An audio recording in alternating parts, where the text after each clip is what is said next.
Bonsoir à toutes et à tous, c'est Sahaf Talkom. Merci de nous accueillir chez vous tous les samedis soirs à partir de 22h durant ce mois sacré de Ramadan. Pour votre émission hebdomadaire Hebdo Show, j'ai le plaisir d'être accompagné ce soir de mon équipe habituelle, à commencer par Gamal Abina. Bonsoir Gamal. Bonsoir Nourad, bonsoir tout le monde. Badis Khenissa est également avec nous. Bonsoir Badis. Bonsoir Nourad et Sahaf Talkom. Sahaf Talk Badis, il y a également Faisal Matawi. Bonsoir Faisal. Bonsoir Nourad, Sahaf Talkom. Et puis il y a Mahdi Ghazal. Bonsoir Mahdi. Bonsoir Nourad, bonne fête à toutes les femmes du monde et particulièrement à toutes les femmes algériennes. Voilà. Au sommaire ce soir, mesdames et messieurs, coopération algéro-italienne. Alger et Rome renforcent leur partenariat stratégique à la lumière de la visite à Alger du vice-président du Conseil des ministres italien, ministre des Affaires étrangères de la coopération internationale, Antonio Tajani. Sommet extraordinaire arabe du Caire, Ahmed Attafi a représenté le président de la République, M. Abdelmadjid Tebboune. Alger déplore un processus accaparé par un petit groupe de pays arabes. Paris s'enfonce davantage dans la crise diplomatique avec Alger. Dernière provocation en date, le projet de manœuvre militaire conjointe avec le Maroc, près de la frontière algérienne. Et puis, Journée internationale des droits des femmes, les femmes qui consolident leurs acquis dans l'Algérie nouvelle. Nariman Zekar sera avec nous pour en parler.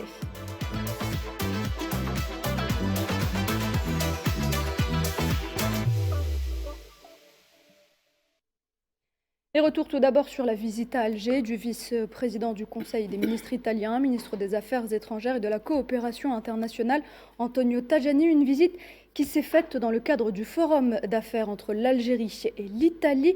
Objectif, Mahdi, donner un nouvel essor aux relations économiques et commerciales entre les deux pays. Écoutez, l'Italie prend de plus en plus de place, une place prépondérante dans les partenaires et les alliés stratégiques de l'Algérie. Un allié, un partenaire de poids, un allié stratégique emblématique. L'Italie, avec son plan Mattei, montre à certains pays occidentaux la manière, les us et coutumes pour pouvoir plaire et avoir un partenariat gagnant-gagnant avec les pays africains et de surcroît avec l'Algérie.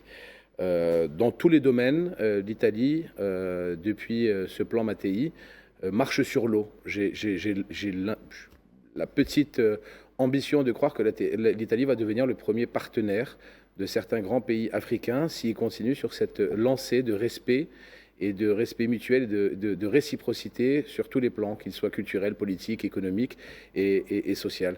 C'est une bonne marche à suivre. L'Italie a, pour moi, l'ambition d'être le partenaire stratégique de l'Afrique.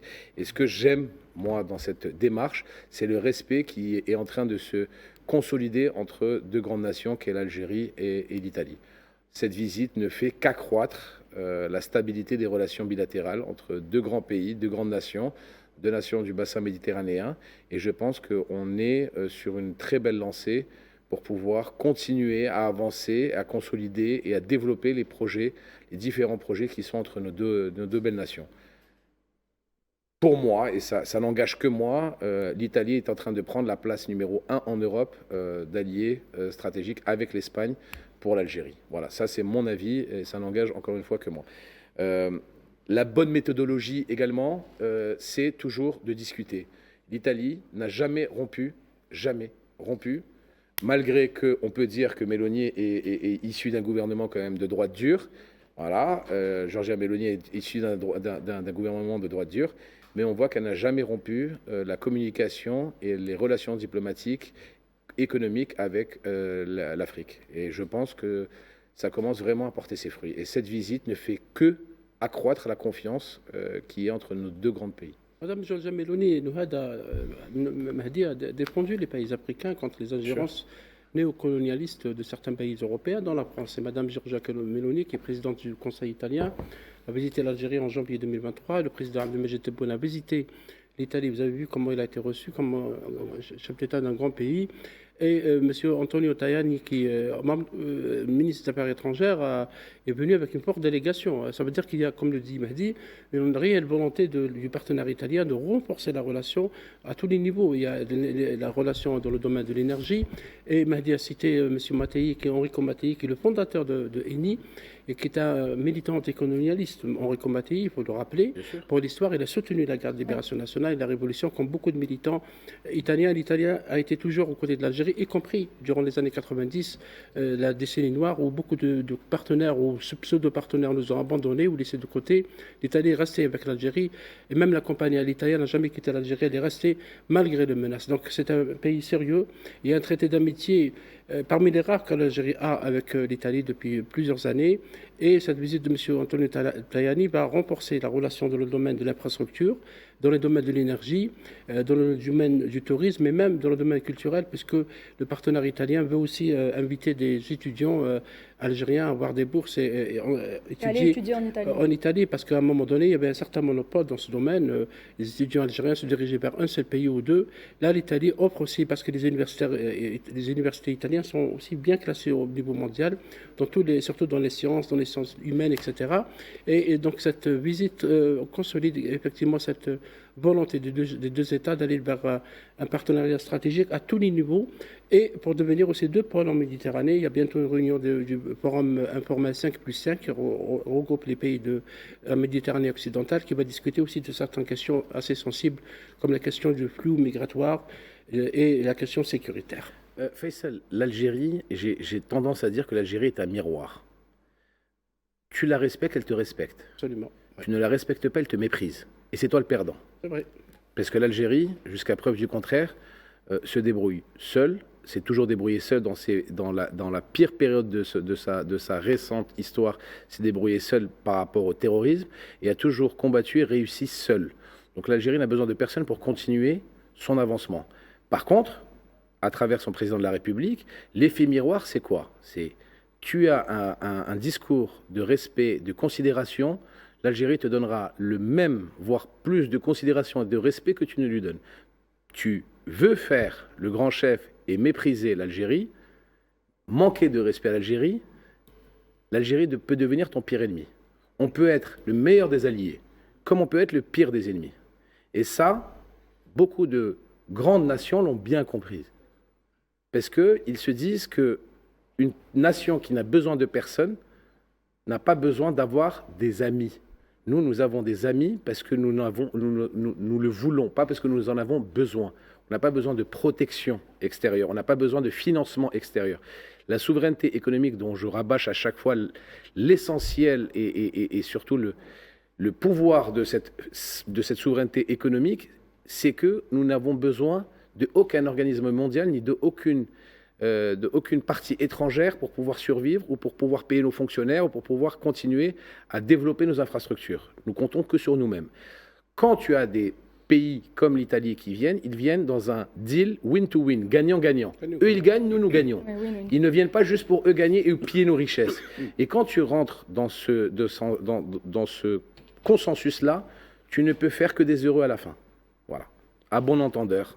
Badis Khnissa, on va parler de partenariat économique justement, et l'Algérie est le premier partenaire commercial de l'Italie sur le continent africain, notamment en matière de gaz, donc les importations de gaz algérien vers l'Italie. Tout à fait, il faut rappeler que l'Algérie répond à plus de 39% des besoins en gaz, notamment pour l'Italie.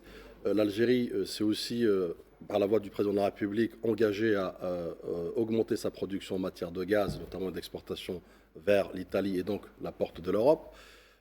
Et puis, il y a aussi cette entente diplomatique et politique qui nourrit notamment les conséquences en matière de bilatéralité, en matière aussi d'apport des relations win-win, hein, comme disait Mehdi, à savoir effectivement les exportations, mais aussi partenaire commercial, comme vous l'avez dit. Hein. Il faut rappeler que l'Algérie, en 2023-2024, jusqu'au premier trimestre, a exporté plus de 30 000 tonnes d'acier, notamment via son usine à Oran. Ce qui se chiffre à peu près peu ou prou à 200 millions de dollars, notamment d'exportation. L'Algérie aspire aussi à construire des relations, notamment en matière d'import-export, puisqu'il y a effectivement les IDE dans lesquelles le ministre des Affaires étrangères italien a encouragé pour qu'il soit à la hauteur, notamment des relations entre les deux pays, puisqu'il y a une dynamique positive et favorable, notamment, qui se nourrit aussi par l'histoire commune, hein, comme l'a dit Faisal, sur l'aspect de soutien de révolution, mais aussi pendant la décennie noire. Donc l'Algérie et l'Italie partagent un passé, notamment glorieux, et puis positif, et elles partagent aussi un présent et un avenir. Donc ces actions, notamment diplomatiques, s'inscrivent aussi dans cette dynamique, notamment qu'a voulu les deux présidents, à l'issue des différentes visites, notamment du président de la République, Abdelmadjid Tebboune, en Italie, pour marquer, encore une fois, cette singularité de la relation bilatérale.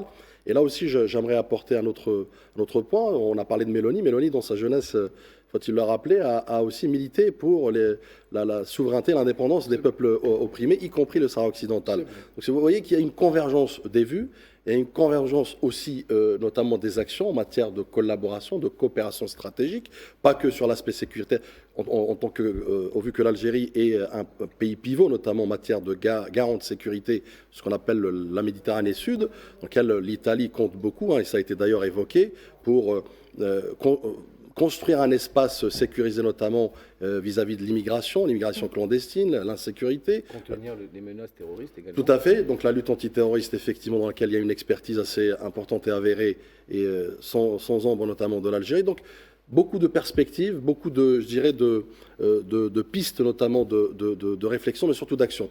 Et pour conclure, un point très fondamental pour moi, l'Italie, et le secret de cette réussite, notamment des relations et l'excellence des relations entre nos deux pays, réside aussi au fait que l'Italie a un prisme différent, notamment en matière d'approche et de collaboration, de coopération avec l'Afrique.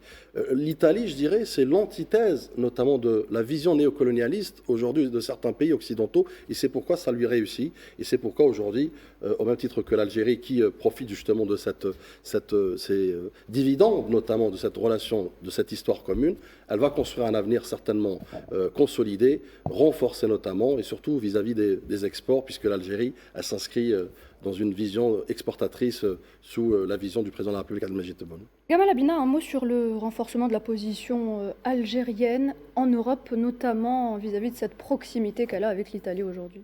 Il faut se rappeler d'une chose qu'il faut toujours revenir un peu dans le passé pour comprendre. D'abord, Meloni, c'est une mussoliniste au départ à 18 ans qui a une nostalgie de la réussite économique.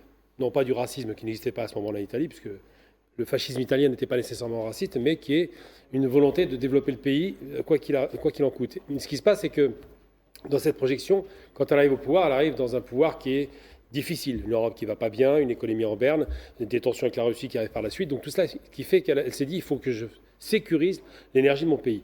Quel est le meilleur partenaire? C'est l'Algérie. On savait déjà qu'il y avait un gazoduc qui reliait les deux pays, mais ils ont augmenté de façon graduelle. Moi, je pense qu'il faut se rappeler que l'Italie, c'est d'abord et avant toute chose un pays qui a été capable, et c'est ça qui pose problème aujourd'hui, qui a été capable de dire pardon à la Libye.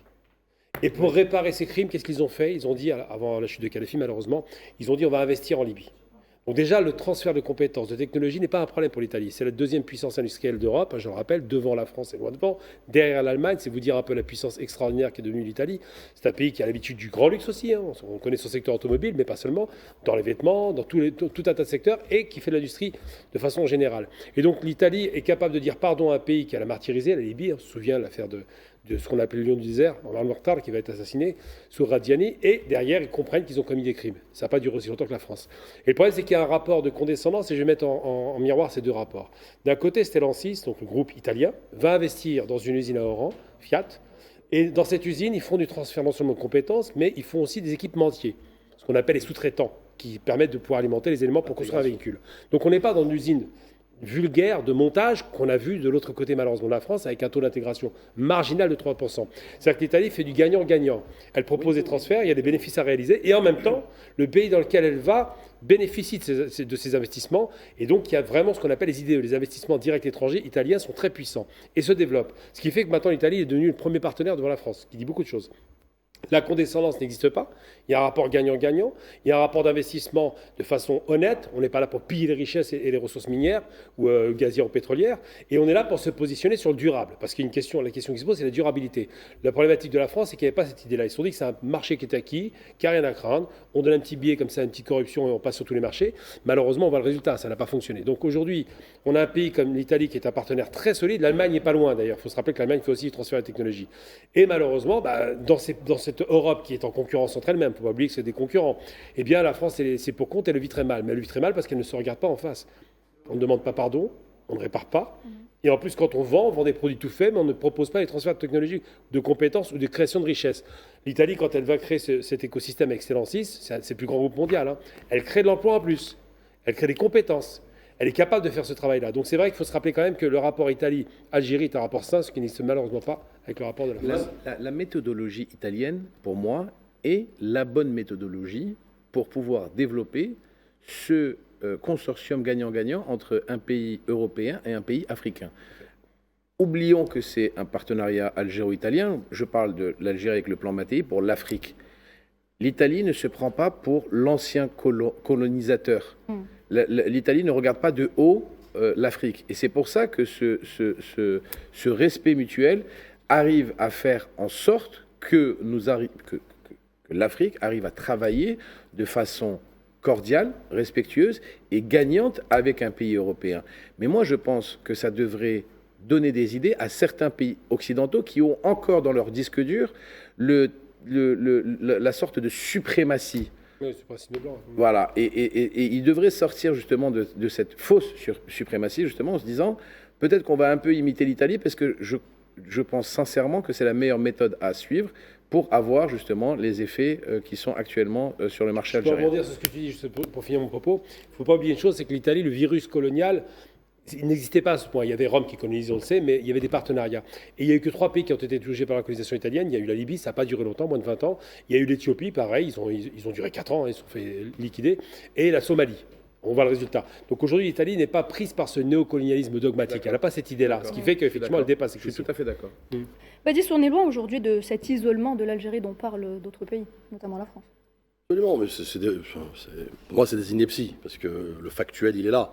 La réalité des choses, la réalité du terrain, c'est que l'Algérie n'a jamais été aussi sollicitée, plébiscitée, notamment par les pays, y compris aujourd'hui, avec toujours un rapport cordial, respectueux, mais surtout gagnant-gagnant, notamment en matière d'échange, avec l'Italie. Et d'ailleurs, pour illustrer mes propos, mais surtout la volonté politique commune entre les deux pays, un investissement majeur, notamment un méga-projet céréalier, algéro-italien, de plus de 400 millions de dollars quand même, sur 36 000 hectares, à Timimoun qui plus est. Exceptionnel, le projet est exceptionnel. À Timimoun qui plus est, pour produire du blé et des légumes. C'est pour vous dire qu'effectivement, c'est du factuel. Donc c'est des éléments tangibles, palpables, mesurables.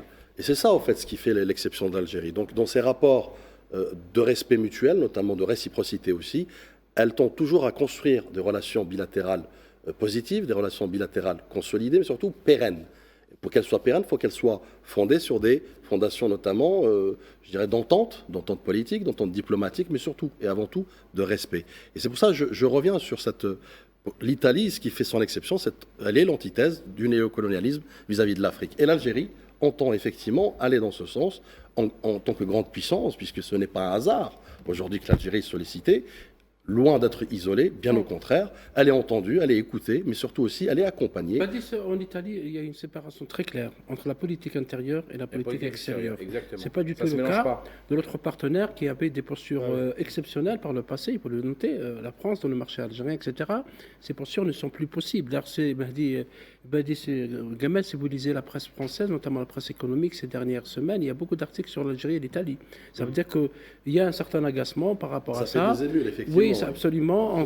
Ils savent que l'Italie est une puissance tranquille, qui ne fait pas beaucoup de bruit. Il n'y a pas de discours d'agressivité à l'égard des partenaires. En Italie, on n'a pas. Est-ce que vous avez entendu un responsable, y compris de la droite dure, dire des choses sur les pays du Sud, sur l'Algérie, etc. Donc c'est une autre mentalité qui est en train de porter ses fruits sur le plan de la coopération, notamment avec l'Algérie. Du 13 au 15 juin de l'année dernière, 2024, il y a eu le G20, enfin G7, G20 à Paris.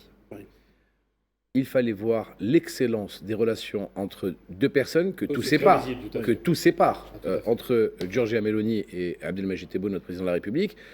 C'est pas le même âge, ce n'est pas la même vision politique, ce n'est pas la même vision politique.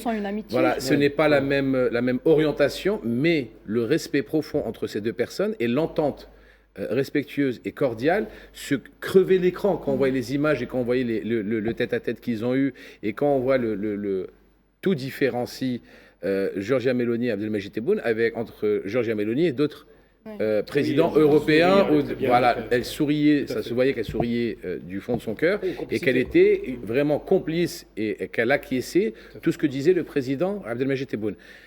On a un avantage, c'est qu'on a une volonté politique de notre gouvernement et de notre président pour accélérer toutes les réformes économiques et pour que des partenaires qui viennent avec un projet 1, viable, 2, avec un transfert de technologie, et 3, avec une main-d'œuvre quasi à 100% algérienne, oui. toutes les dispositions et facilitations leur sont accordées. Ouais. En fait, ne viens pas me piller. Le message du président de la République, il est très simple. Tu veux travailler, tu es le bienvenu. Tu viens de n'importe quel pays, tu veux travailler, tu es le bienvenu. Mais tu as des conditions. Les conditions, c'est que moi, je ne vais pas t'ouvrir les portes pour que tu dérobes et tu te barres. Ça, c'était à l'époque. Maintenant, tu viens, tu fais un transfert de technologie, tu formes la main-d'œuvre que tu dois employer et qui doit être quasi totalement locale.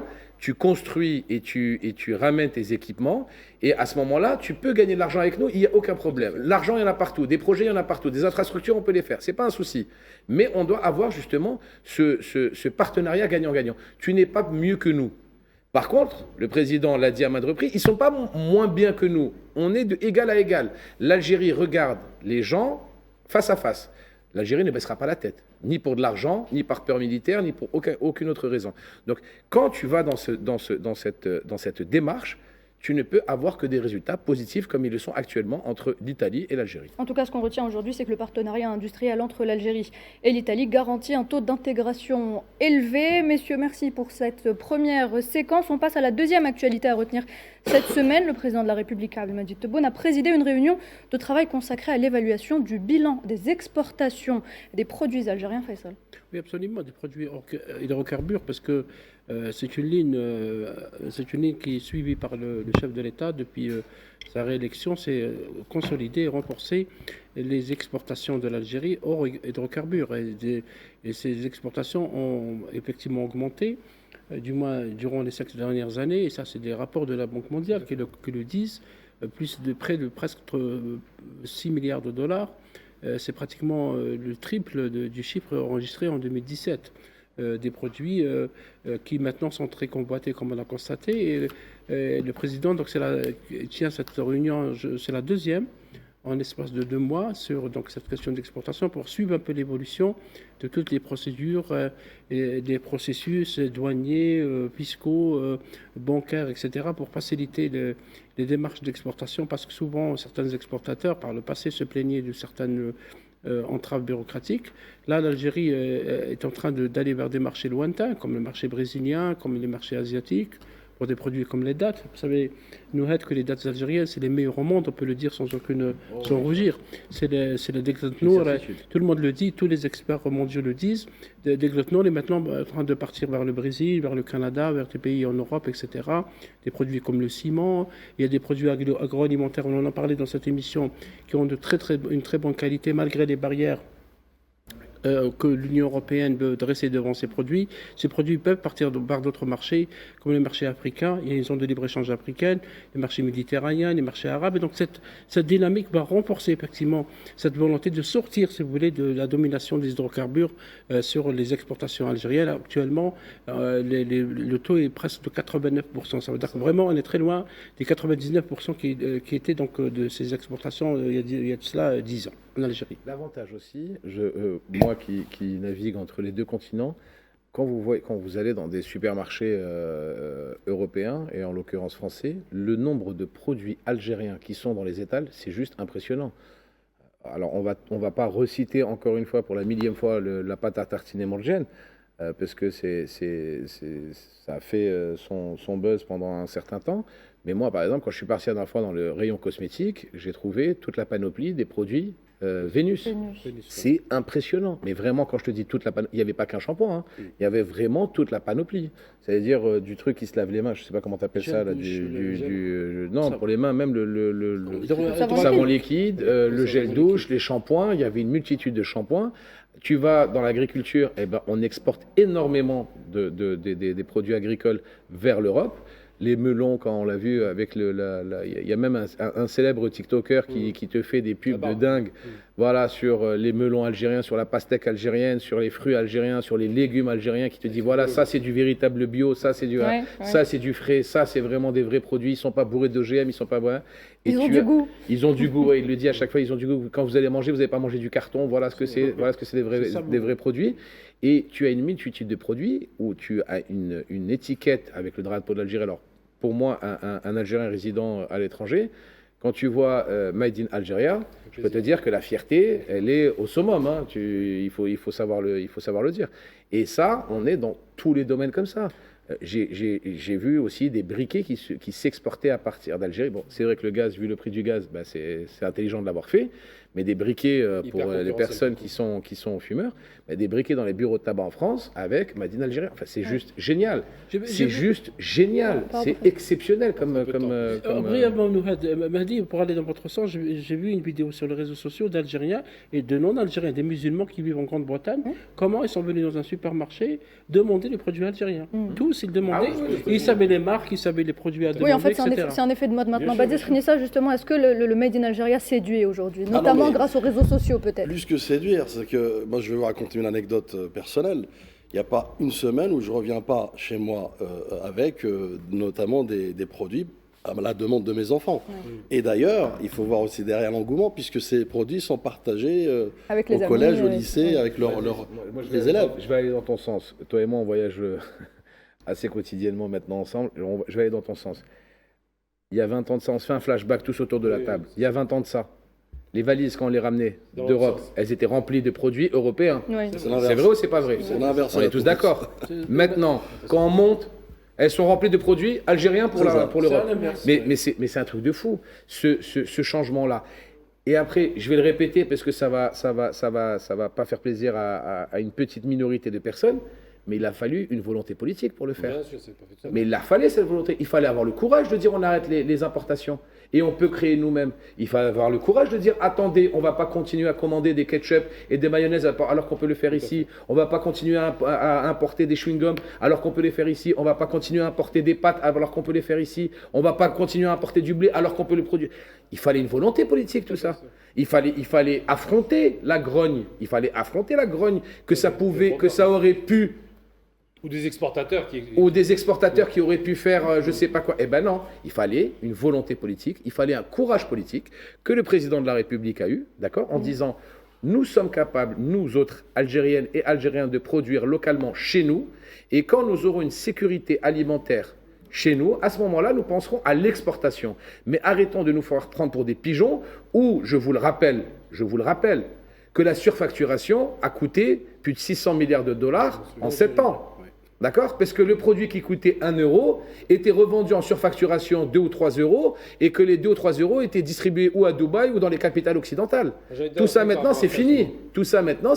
Donc il faut savoir le dire. Il y a eu une volonté politique dès le premier mandat du président de la République et c'est ce qui nous a permis justement d'avoir maintenant cette fierté nationale. Je vais vous redonner la parole, messieurs, un petit moment juste après la pub. On en reparlera encore.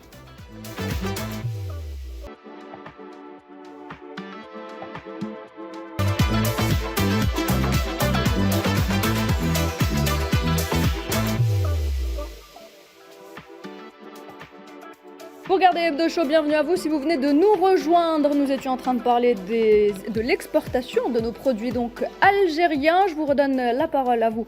Badis Khnissa, vous aviez une anecdote à nous raconter. Non, tout à fait. Non, juste pour revenir rapidement sur l'anecdote, c'est que mes enfants, régulièrement, via le TikTok, via justement maintenant les réseaux sociaux, me demandent systématiquement d'apporter des produits algériens notamment. Et ce qui est important de souligner aujourd'hui, par rapport à l'engouement, la question sur l'engouement, c'est qu'ils sont fiers de le partager notamment avec les élèves de leur collège, de leur lycée, comme pour dire, voilà nos produits, voilà je dirais le rang dans lequel au fait, ils se positionnent notamment, et ils deviennent effectivement des ambassadeurs à leur tour.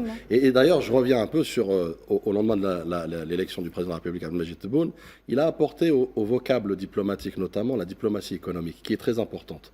Et elle est devenue une feuille de route, un plan d'action notamment, illustré aujourd'hui par cette réunion notamment, qui s'inscrit dans une espèce de stratégie d'évaluation pour pouvoir mieux cibler notamment les produits à forte potentialité d'exportation, pour aussi engager les entreprises notamment à explorer davantage le prisme et les canaux d'exportation, puisque c'est aussi une question de mindset, puisqu'on était trop, et là je rejoins Mehdi sur cette approche importatrice. Maintenant, le président de la République veut inverser cette tendance vers de l'exportation massive du produit algérien qui répond aux normes internationales, qui répond aussi qualitativement. Donc, et puis, j'apporte quelques chiffres juste pour illustrer ces objectifs notamment tangibles, tant par le bilan, puisque c'était aussi question de faire le bilan et de l'évaluation notamment depuis 2019.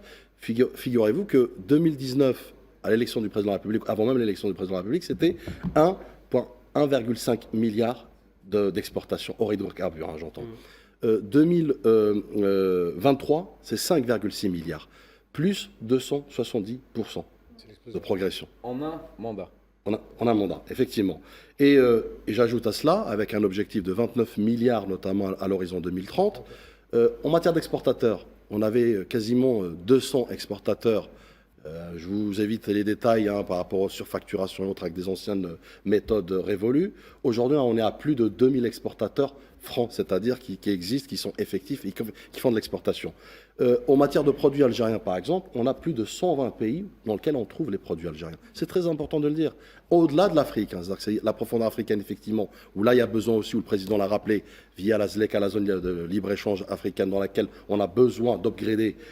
Figurez-vous qu'aujourd'hui, c'est quasi 16% d'échanges, notamment en matière d'échanges commerciaux, versus 60% pour l'Union européenne ou pour l'Asie. Donc le gap est important et sur lequel l'Algérie, cette marge de progression va pouvoir jouer son rôle d'abord de pays pivot, de pays justement de savoir-faire, ce pays producteur, exportateur. Et ça tombe bien puisque le président de la République veut impérativement sortir de la dépendance de l'hydrocarbure pour aller vers une diversification économique effective avec des produits qui méritent d'être justement exportés et connus, notamment de par le monde. Donc on est en plein réalignement économique de l'Algérie. Gamal Abina, est-ce que ça dérange ce réalignement économique? Ça va de soi parce qu'on a quand même, faut jamais perdre de vue qu'il y a des guerres économiques qui existent et réelles. Je veux dire, on voit les États-Unis et la Chine, ça se passe pas bien, c'est pour ces raisons-là. J'ai envie de dire une chose importante parce que c'est important de le rappeler. D'abord, il y a eu beaucoup de propagande anti-algérienne qui disait des choses complètement délirantes. Quand j'entendais récemment encore de quelques influenceurs ou pseudo-écrivain, qui expliquait que l'Algérie n'a pas d'économie diversifiée, ce qui est un mensonge. Parce qu'on confond la diversification à l'export et à l'interne. En interne, quand on va au centre commercial algérien, 95% des produits sont algériens. Donc c'est très diversifié. À l'export, on avait une faiblesse parce que d'abord, on ne connaissait pas les produits, on ne communiquait pas, et les infrastructures pour exporter, banques et systèmes d'exportation classiques, n'étaient pas mises en place. Et une impulsion assez extraordinaire, il faut reconnaître. Moi, quand j'ai entendu le discours du président en 2017, dans une radio célèbre algérienne, il m'a parlé immédiatement, il a parlé à mon cœur. Je me suis dit, enfin un homme qui nous parle de production nationale, qui n'a pas honte de dire on peut faire, on va faire et on fera.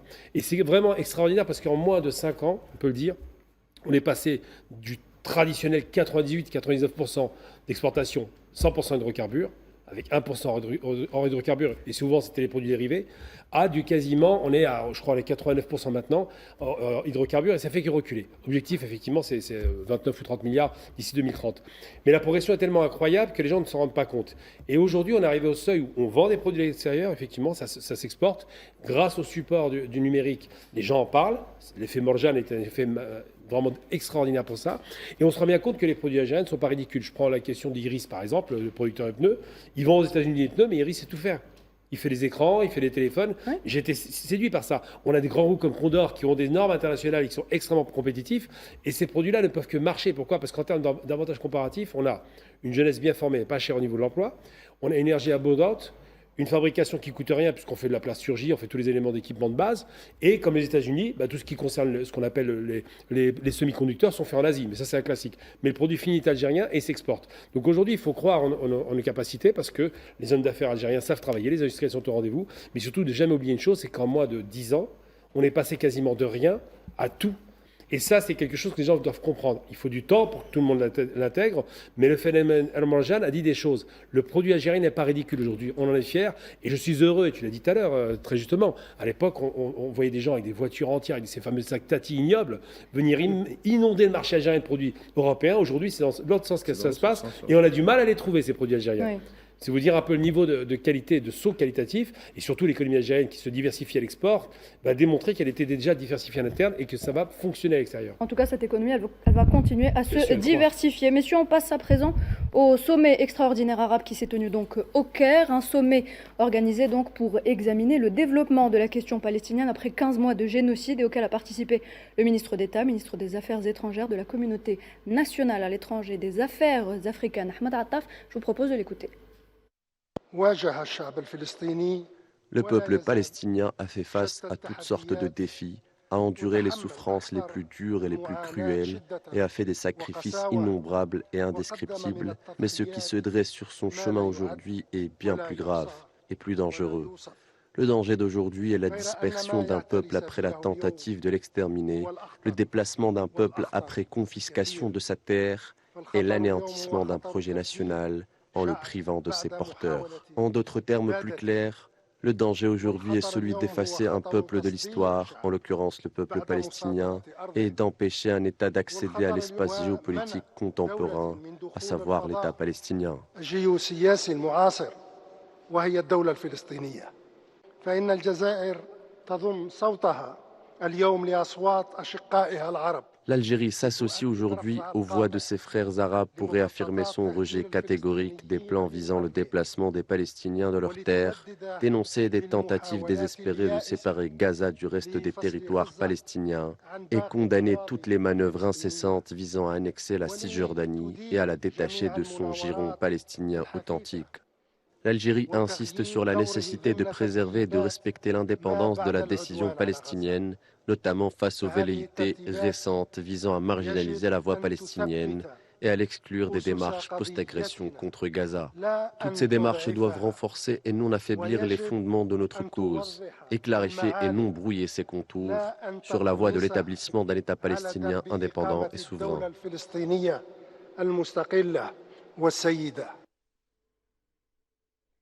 Voilà, c'était donc Ahmed Attaf, chef de la diplomatie algérienne. Faisal Matawi, à travers ces mots, le chef de la diplomatie réaffirme la volonté d'Alger de soutenir le peuple palestinien et de rejeter son déplacement. Absolument, parce que d'abord l'Algérie, le président Abdelmadjid Tebboune n'est pas parti au sommet extraordinaire de la Ligue arabe au Caire pour une raison bien simple. Ce sommet était préparé en écartant la plupart des pays arabes. Un petit groupe de pays, dont l'Égypte, ont préparé à la hâte ce sommet. Il faut noter que la Ligue arabe est restée longtemps silencieuse lorsque le peuple palestinien se faisait massacrer, lorsque le génocide sioniste était commis à Gaza, et il continue d'ailleurs sous autres formes, et la Ligue arabe est restée silencieuse, n'a pas fait grand-chose, contrairement à la diplomatie algérienne. L'Algérie est toujours membre non permanent du Conseil de sécurité de l'ONU jusqu'à la fin de cette année. L'Algérie a pu réunir la communauté internationale à plusieurs reprises pour d'abord appeler au cessez-le-feu avant que le cessez-le-feu ait lieu, et pour appeler à faire entrer les aides humanitaires à Gaza et également défendre le droit des Palestiniens. Parce qu'il y a des manœuvres qui ciblent quoi M. Attaf l'a clairement clarifié, dit plutôt. On veut détruire le projet national palestinien, al-Mashrou' al-Watani palestini. Ça veut dire l'idée de construire un État viable sur ces terres, sur les terres du peuple palestinien. Et ensuite, c'est par avaliser d'une manière ou d'une autre le déplacement du peuple palestinien de Gaza. C'était le projet initial, parce qu'on a parlé de la Mubadala al-Masriya, l'initiative palestinienne, en voulant désarmer aussi la résistance palestinienne de Hamas. Et l'Algérie a bien rappelé cette position à travers M. Attaf. C'est le refus catégorique de vider Gaza de sa population. Ça veut dire aller vers une Nekba, une deuxième Nekba comme celle de 1948, parce que le projet de Netanyahou et ceux qui le conseillent, c'est de vider Gaza pour la remplacer par la population sioniste. C'est ce qu'on appelle un nettoyage ethnique. Parce que le nettoyage ethnique, c'est pas de tuer les personnes, mais c'est de vider les terres qu'on met en fait. Et le deuxième projet, c'est aussi vider la Cisjordanie. L'idée, c'est de faire... Parce que le Netanyahou, l'extrême droite raciste et sioniste ne reconnaît pas du tout l'existence de l'État palestinien. Les droits... Tous les sionistes, donc comme vous le disiez, Gamal Abila. Et donc cette opposition d'Algérie est une position honorable, parce que l'Algérie est, de tous les pays arabes, c'est le seul pays qui a eu des membres de la Ligue arabe qui a eu une position constante par rapport à la défense du droit palestinien. Elle reste fidèle à la cause palestinienne, et le président Abdelmadjid Tebboune, lors du sommet arabe d'Alger en 2022, dans la résolution finale, a insisté par peur de considérer la cause palestinienne, comme la cause centrale de la Oumma arabe. Cette position n'a jamais changé. Faisal, quand même, parce qu'il faut reconnaître que l'Algérie est constante. Effectivement, c'est un poids lourd, il n'y a pas de problème. Mais il faut quand même rendre à César ce qui appartient à César. On a les Tunisiens qui n'auraient jamais lâché la cause. On peut vraiment leur rendre hommage parce qu'ils n'ont pas les moyens de le faire. On a les Irakiens, malgré les pressions, les Irakiens après la destruction du territoire. On a les Syriens. je parle de la Syrie avant l'arrivée des nouveaux parce que je ne les connais pas trop. On a évidemment les Libanais qui sont extraordinaires. Vraiment, il n'y a rien à dire sur le gouvernement libanais. On a quand même des États arabes qui sont des républiques très souvent, qui ont gardé quand même cette cause à l'esprit. Malheureusement, on voit le Yémen, hein, c'est pareil. Malheureusement, effectivement, d'autres composent, d'autres des arrangements et sont capables, mais ils ne l'ont pas fait, capables de dire on va valider ce qu'on appelle, c'était il y a l'instant, le nettoyage ethnique. Or, le nettoyage ethnique, en Europe, on ne l'accepte pas. Généralement, les républiques arabes ont gardé leurs principes, et il faut le dire, contrairement à pratiquement l'ensemble des monarchies qui est parti justement au sens contraire de l'histoire. Tout simplement, il faut savoir le dire. Les républiques arabes sont restées droites dans leurs bottes et ont continué à soutenir l'ignoble destin qui est en train d'être promis aux Palestiniens. C'est pas normal. Ce qui est en train de se passer actuellement, l'histoire jugera. Ce n'est pas normal. On a affaire, et il faut savoir dire les termes, à une déportation ethnique, à un génocide ethnique. Ils veulent vider Gaza de sa population. C'est une déportation ethnique. Il n'y a pas d'autre mot, je pense. Il faut ce qu'il faut actuellement en Cisjordanie. Voilà, mais je pense qu'il n'y a pas d'autre mot à utiliser que ça. Donc l'Algérie restait droit dans ses bottes. L'Algérie reste fidèle à ses principes et à sa ligne conductrice. Et le président de la République l'a bien dit. Quand le président de la République refuse d'aller à ce sommet arabe, c'est pour une raison très simple. Il n'est pas là pour palabrer. Il n'est pas là pour valider des photos. Exactement. Il n'est pas là pour faire des photos. Ça ne l'intéresse pas de faire des photos. Il préfère rester dans son pays qu'aller dans un pays frère et ami comme lors de ce sommet que pour faire des photos. Il est là pour avancer, pour aider le peuple palestinien opprimé et le peuple palestinien qui est actuellement en situation d'urgence. En situation d'urgence absolue. Voilà. Les pays qui ont soutenu la cause palestinienne, rappelez-vous, Gamal, le front du refus, qui était la Libye, la Syrie, l'Algérie, le Yémen. Regardez dans quelle situation ils sont. Le Yémen est détruit. La Libye peine à constituer, à élire un président et un gouvernement, malgré toutes les tentatives. Et aussi la Syrie. La Syrie, oui, il reste que l'Algérie qui est donc le seul pays de ce front qui n'a jamais changé sa position. Ça veut dire depuis l'indépendance, et même avant l'indépendance, même avant FLN, l'Algérie a toujours défendu l'idée de la décolonisation et de défendre le droit palestinien, quelles que soient les circonstances. Il va dire se déposition. Pardon, Gamal, je vais vous redonner la parole. Non, mais juste parce que c'est important. Oui.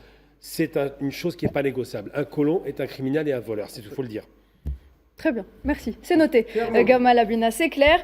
Badis Khnissa, le chef de la diplomatie algérienne, s'est entretenu en marge du sommet avec son homologue tunisien et libyen pour préparer la réunion tripartite qui doit avoir lieu à Tripoli.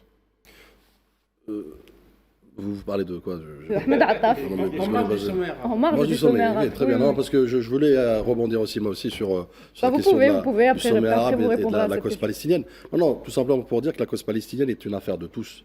Et c'est pas chauvin de ma part de dire qu'effectivement, certes, il faut rendre à César ce qui appartient à César, mais l'Algérie a beaucoup fait. L'Algérie, au lendemain de son élection au Conseil de sécurité, a clairement dit qu'elle ne fera pas de la figuration. D'accord ? L'Algérie allait dans les actes, des actes palpables, en phase effectivement avec ses principes, ses idéaux, mais surtout aussi ses positions universelles, puisque défendre des êtres humains pour vivre, défendre des peuples pour recouvrir leur indépendance est universel. Donc elle s'inscrit dans ce sillage-là. Et elle le fait savoir tant sur le Conseil de sécurité, qu'y compris aussi au sommet arabe avec la Ligue arabe. Moi, ce que je déplore aujourd'hui, si vous me permettez, c'est que le sommet arabe, la Ligue arabe en général, n'a pas su exploiter justement cet espace important. Puisque dans le monde arabe, si on exclut effectivement les régimes et on prend que les peuples, c'est un dénominateur commun à la cause palestinienne. Elle rassemble tout le monde. On ne peut pas diverger avec ça. Donc c'est pourquoi on n'a pas su effectivement peut-être écouter les peuples respectivement, notamment dans certains pays qui ont voulu monopoliser, mais surtout instrumentaliser, s'accaparer la cause palestinienne. Et là, je reviens dans la chronologie, juste pour illustrer justement pourquoi l'Algérie déplore cette attitude, notamment sur le sommet arabe. C'est que la réunion préparatoire du sommet arabe qui s'est tenue le 21 février 2025, il y a quelques jours en arrière, à Riyad, en Arabie Saoudite, elle a exclu systématiquement les pays, y compris l'Algérie. Oui. C'était les pays du Golfe, la Jordanie et l'Égypte. Dans quel intérêt Pourquoi voilà. justement monopoliser c'est là ce où processus c'est là où la question fondamentale réside. C'est-à-dire qu'on est dans une dynamique autre, parallèle, à la dynamique, je dirais, universelle, je dirais même évidente, à savoir défendre l'intérêt du peuple palestinien, encore une fois pour son indépendance, pour la solution des deux États, mais surtout aussi pour maintenir et préserver sa souveraineté. Et c'est là où le bas blesse, j'ai envie de vous dire, parce que quand vous regardez dans les résolutions et la conclusion de ce sommet, qui a été pour moi décidé dès le 21 février, notamment en aparté entre soi, notamment avec certains pays qui ont décidé justement de se substituer et de ne pas rentrer dans la collégialité. Et finalement d'exclure les autres pays parce qu'ils savaient quelle serait la réaction de ces pays. Les autres pays, les Palestiniens aussi sont issus. Parce que c'est des voies raisonnables, des voies raisonnées, comme l'Algérie. L'Algérie, elle aspire effectivement à un projet sain, un projet viable, un projet aussi qui défend les intérêts des Palestiniens. Les Palestiniens, ce ne sont pas de simples numéros, de simples citoyens qu'on manipule à leur guise. Donc, et c'est exactement l'Algérie. C'est pourquoi elle a été exclue, parce que l'Algérie, encore une fois, y compris au sommet arabe, y compris à la Ligue arabe, elle a décidé de ne pas faire de la figuration. Donc l'Algérie est dans l'action. Et là où je dirais la question, ou le commentaire subsidiaire qui arrive dans ce sillage, c'est que la question centrale de la réforme, notamment de cette Ligue arabe, pour qu'elle soit plus dans la collégialité, plus dans la concertation, chose que l'Algérie demande, et ce n'est pas trop demandé, effectivement, puisque cette Ligue arabe est censée être le porte-voix des peuples arabes. Elle est censée défendre les intérêts des peuples arabes. Elle est censée défendre justement un plan commun, notamment de l'espace arabe et des pays arabes. Or, il s'avère qu'aujourd'hui, il y a des accointances, il y a des collusions,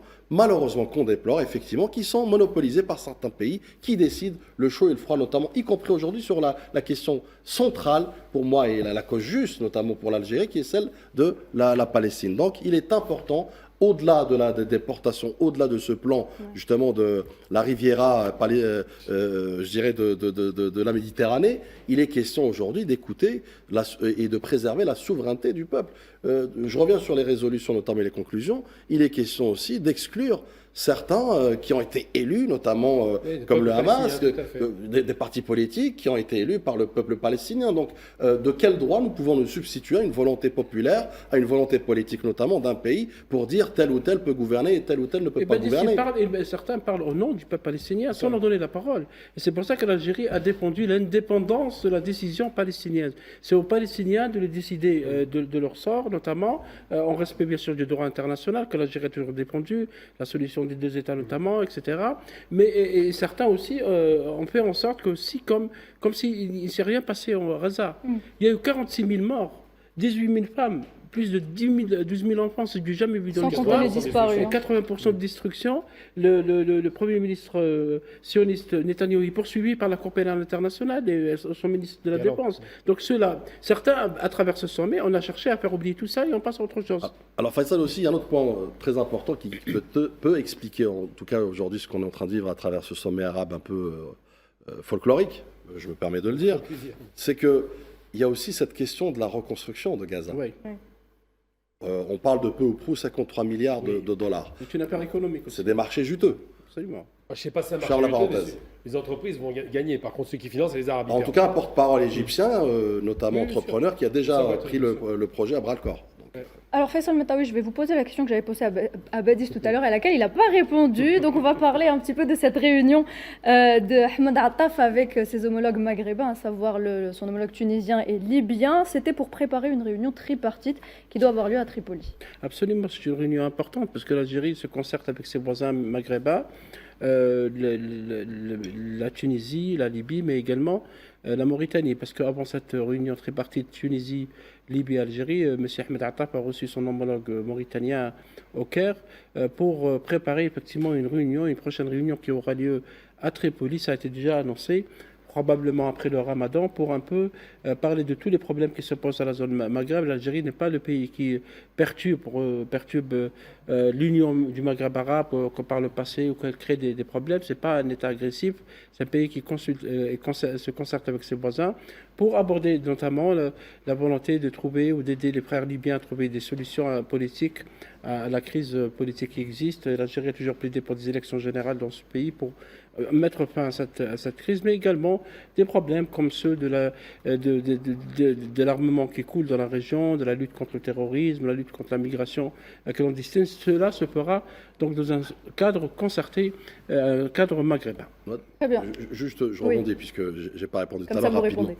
Rapidement. Non, non, cette réunion aussi, elle s'inscrit dans la volonté de l'Algérie aussi à ne pas marginaliser les conflits, c'est-à-dire que ne pas les catégoriser. C'est-à-dire qu'aujourd'hui, ce sommet arabe doit être aussi une caisse de résonance pour pouvoir mettre en place une feuille de route, notamment pérenne, puisque l'Algérie aussi, vous vous rappelez, sur plusieurs conflits, a été source et force de proposition et de résolution pragmatique, encore une fois, avec des feuilles de route viables sur le terrain. Donc je pense que oui, la Libye et sa stabilité est un point focal aujourd'hui sur lequel l'Algérie, à travers, dans la continuité de ce qu'elle a pu proposer, à travers aussi les acteurs et les partenaires, notamment régionaux, il en va que cette synergie se fasse sur le terrain et encore une fois avec une solution libo-libyenne à travers des élections notamment qui vont faire exprimer la volonté du peuple libyen.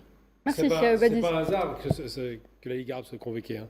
Parce que malheureusement, en Libye, c'est dit régulièrement par l'Algérie, il y a des acteurs extra-libyens qui interviennent. Il y a des gens qui se confondent. Il y a la Turquie d'un côté, l'Arabie, l'Égypte. On a beaucoup de pays comme ça qui sont acteurs. Les Émirats, bien sûr. Donc quand l'Algérie demande de calmer le jeu, c'est à la Ligue arabe qu'elle fait pour que ces acteurs-là arrêtent. On va continuer d'en parler dans quelques instants. On passe au débat.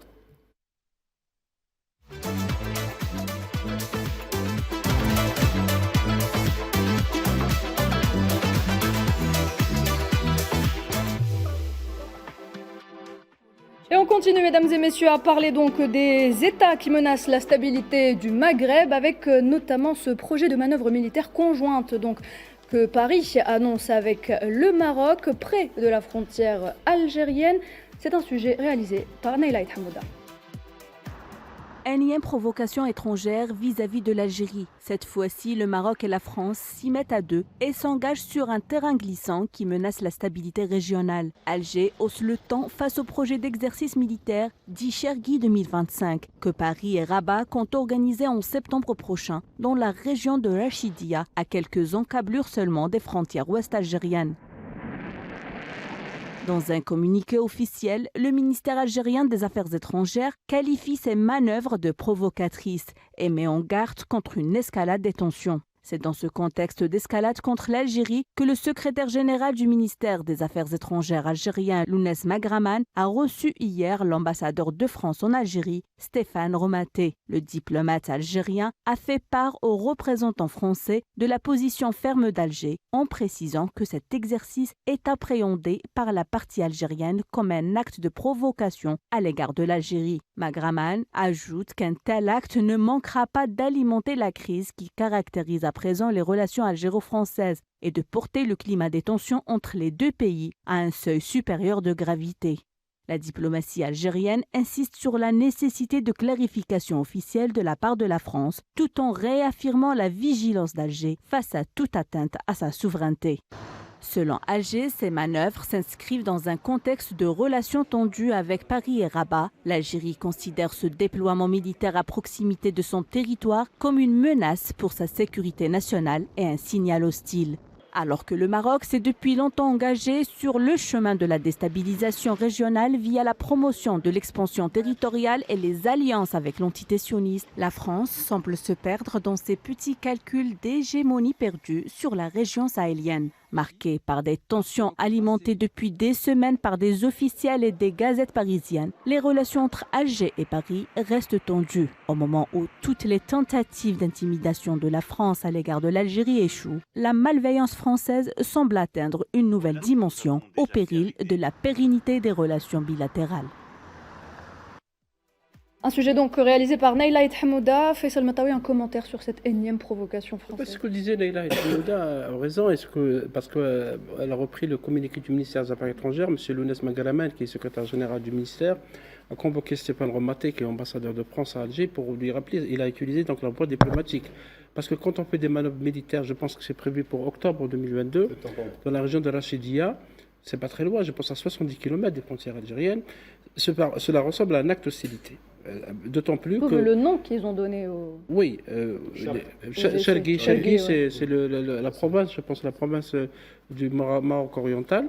C'est un acte d'hostilité qui n'est pas le premier, parce qu'il y a eu déjà des manœuvres franco-marocaines par le passé, mais ce n'était pas dans la même région. Se rapprocher des frontières d'un pays, l'Algérie n'a pas de relations diplomatiques avec le Maroc depuis 2021. Il y a une crise politique, diplomatique, voulue en grande partie par la partie française avec la France. Et quand on fait des manœuvres militaires de ce genre, c'est un acte effectivement de provocation.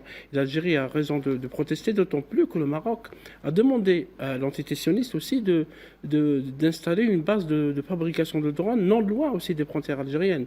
C'est des actes d'hostilité manifestes, et donc cette voie suivie par l'Algérie de convoquer l'ambassadeur pour lui rappeler les responsabilités internationales de la France par rapport à ces questions, sont importantes dans la mesure où on verra comment la partie française qui entrait en guerre entre guillemets avec l'Algérie de plusieurs mois, on verra comment elle va réagir par rapport à cela et par rapport à cet acte d'hostilité. On continue de toute façon dans la provocation inutile. Je vais être très sincère avec toi, Faisal. Pour moi, c'est juste un coup de communication pour dire nous sommes là et nous voulons vous embêter. Ça peut être ça. Oui. Mais voilà. Mais vu l'armement et vu les forces terrestres, aériennes de l'Algérie, c'est pas ça qui va nous faire peur ou nous empêcher de dormir. Crois-moi sur parole. Ce qui est intéressant, par contre, c'est. On va continuer d'en parler. Comment ? On continue d'en parler dans quelques instants.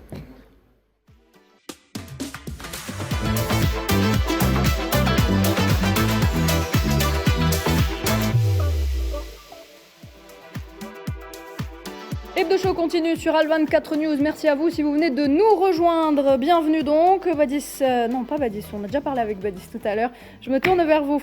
Mahdi Rzal, alors on revient donc sur cette annonce du projet qui est... Pourquoi Chelgui ? Puisque Chelgui font allusion directement. Le royaume du Merzen fait allusion directement à l'Algérie, puisque Chelgui, pour eux, c'est l'Algérie, tout simplement. C'est encore une provocation de plus avec la France. Pour moi, c'est un coup d'épée dans l'eau, parce que l'armée nationale populaire algérienne est loin de perdre le sommeil par rapport à ça, vu sa puissance militaire. C'est pas les 2 navires et les 3 avions qui vont faire joujou, qui vont nous faire peur. Mais c'est juste, pour moi, et encore une fois, ça n'engage que moi-même, une débilité sans nom de faire des choses comme ça, parce que ce n'est que de la provocation pure et dure. Ce n'est que de la provocation pure et dure. Dans le marasme actuel des relations bilatérales entre la France et l'Algérie, c'est une couche de plus pour encore séparer les 2 nations. Et c'est très dommageable. À mon sens, c'est très dommageable. C'est la pire des méthodes pour aller de l'avant sur une relation de respect et de réciprocité par rapport à une évolution des relations bilatérales. Les relations bilatérales actuellement entre la France et l'Algérie sont proches de zéro. Ouais. On est au bord d'une rupture diplomatique à cause de certaines personnes qui sont à l'intérieur du gouvernement. Et c'est dommage que ça, encore une fois, on continue à provoquer l'Algérie. Et je remarque toujours dans la posture algérienne constante, qui est une posture de sage, qui ne répond aux provocations qu'avec des communiqués cinglants, mais justes. Ils appuient là où ça fait mal, en donnant les vérités et en disant que l'Algérie est toujours assujettie au droit international et qu'elle se réfère toujours et qu'elle se référera toujours au droit international et qu'elle ne se défaussera jamais du droit international. Mais encore une fois, je suis désolé, ce n'est que pure provocation. Ce Chelgui 2025, comme il l'appelle, ce n'est qu'une provocation de plus vers notre pays. Gamal Abina, ce projet de manœuvre militaire conjointe donc, entre la France et le Maroc, est-ce que c'est une sérieuse menace pour la paix et la stabilité de la région ? Non, parce que l'Algérie ne se projette pas en termes de rapport de force menace. Bon, le rapport de force lui est favorable, ça a été dit à l'instant. Mais ce qui est extraordinaire, c'est... Absolu, hein, oui, c'est avec sa force, sa force militaire, avec tout le respect que j'ai pour tous les pays du monde, l'Algérie est bien au-dessus du lot sur cet aspect-là, hein, bien évidemment. C'est clair, mais au-delà même, parce qu'à la limite, ça me dérange de parler de rapport de force, il n'y en a pas. Ce qui est dérangeant, c'est que le calendrier est très mal choisi. Ouais. Des manœuvres militaires en septembre, le rapprochement avec les sionistes, tout un tas de provocations un peu ridicules comme celle-là, mais il y a une réalité, par contre, moi, ce qui me plaît beaucoup dans cette absurdité, dans cette posture ridicule qu'a adoptée la France, c'est qu'il motive ces exercices militaires à 100 km de Béchar, quand même, c'est pas rien. Il les motive pour des raisons complètement délirantes. Qu'est-ce que je veux dire ? Ils prétendent que c'est des manœuvres pour lutter contre le terrorisme au Sahel. Sauf que, enfin, je ne dois pas être bon en géographie, il ne me semble pas que le Sahel soit très très proche du Maroc. Il y a quand même quelques pays qui empêchent l'accès. Ce n'est pas un pays sahélien, le Maroc. On s'entend bien. Ce n'est pas un pays Et donc, sahélien. comme ils ne sont pas à proximité, quel pays il faut traverser pour aller dans le Sahel? Avec les Français, qui, il faut le rappeler, ont été rejetés du Sahel. Hein. Alors, M. Macron l'a dit indirectement, il veut se redéployer, parce que c'est vrai que c'était compliqué pour lui, 5 pays qu'ils ont mis dehors quand même. Et il a décidé de s'appuyer sur le Maroc. Le problème, c'est que la géographie n'est pas en faveur de ça. Donc ces manœuvres militaires qui seraient soi-disant destinées à des manœuvres contre du terrorisme dans le Sahel n'ont aucun sens. Il y a eu 8 ans de Barkhane qui ont été un échec total.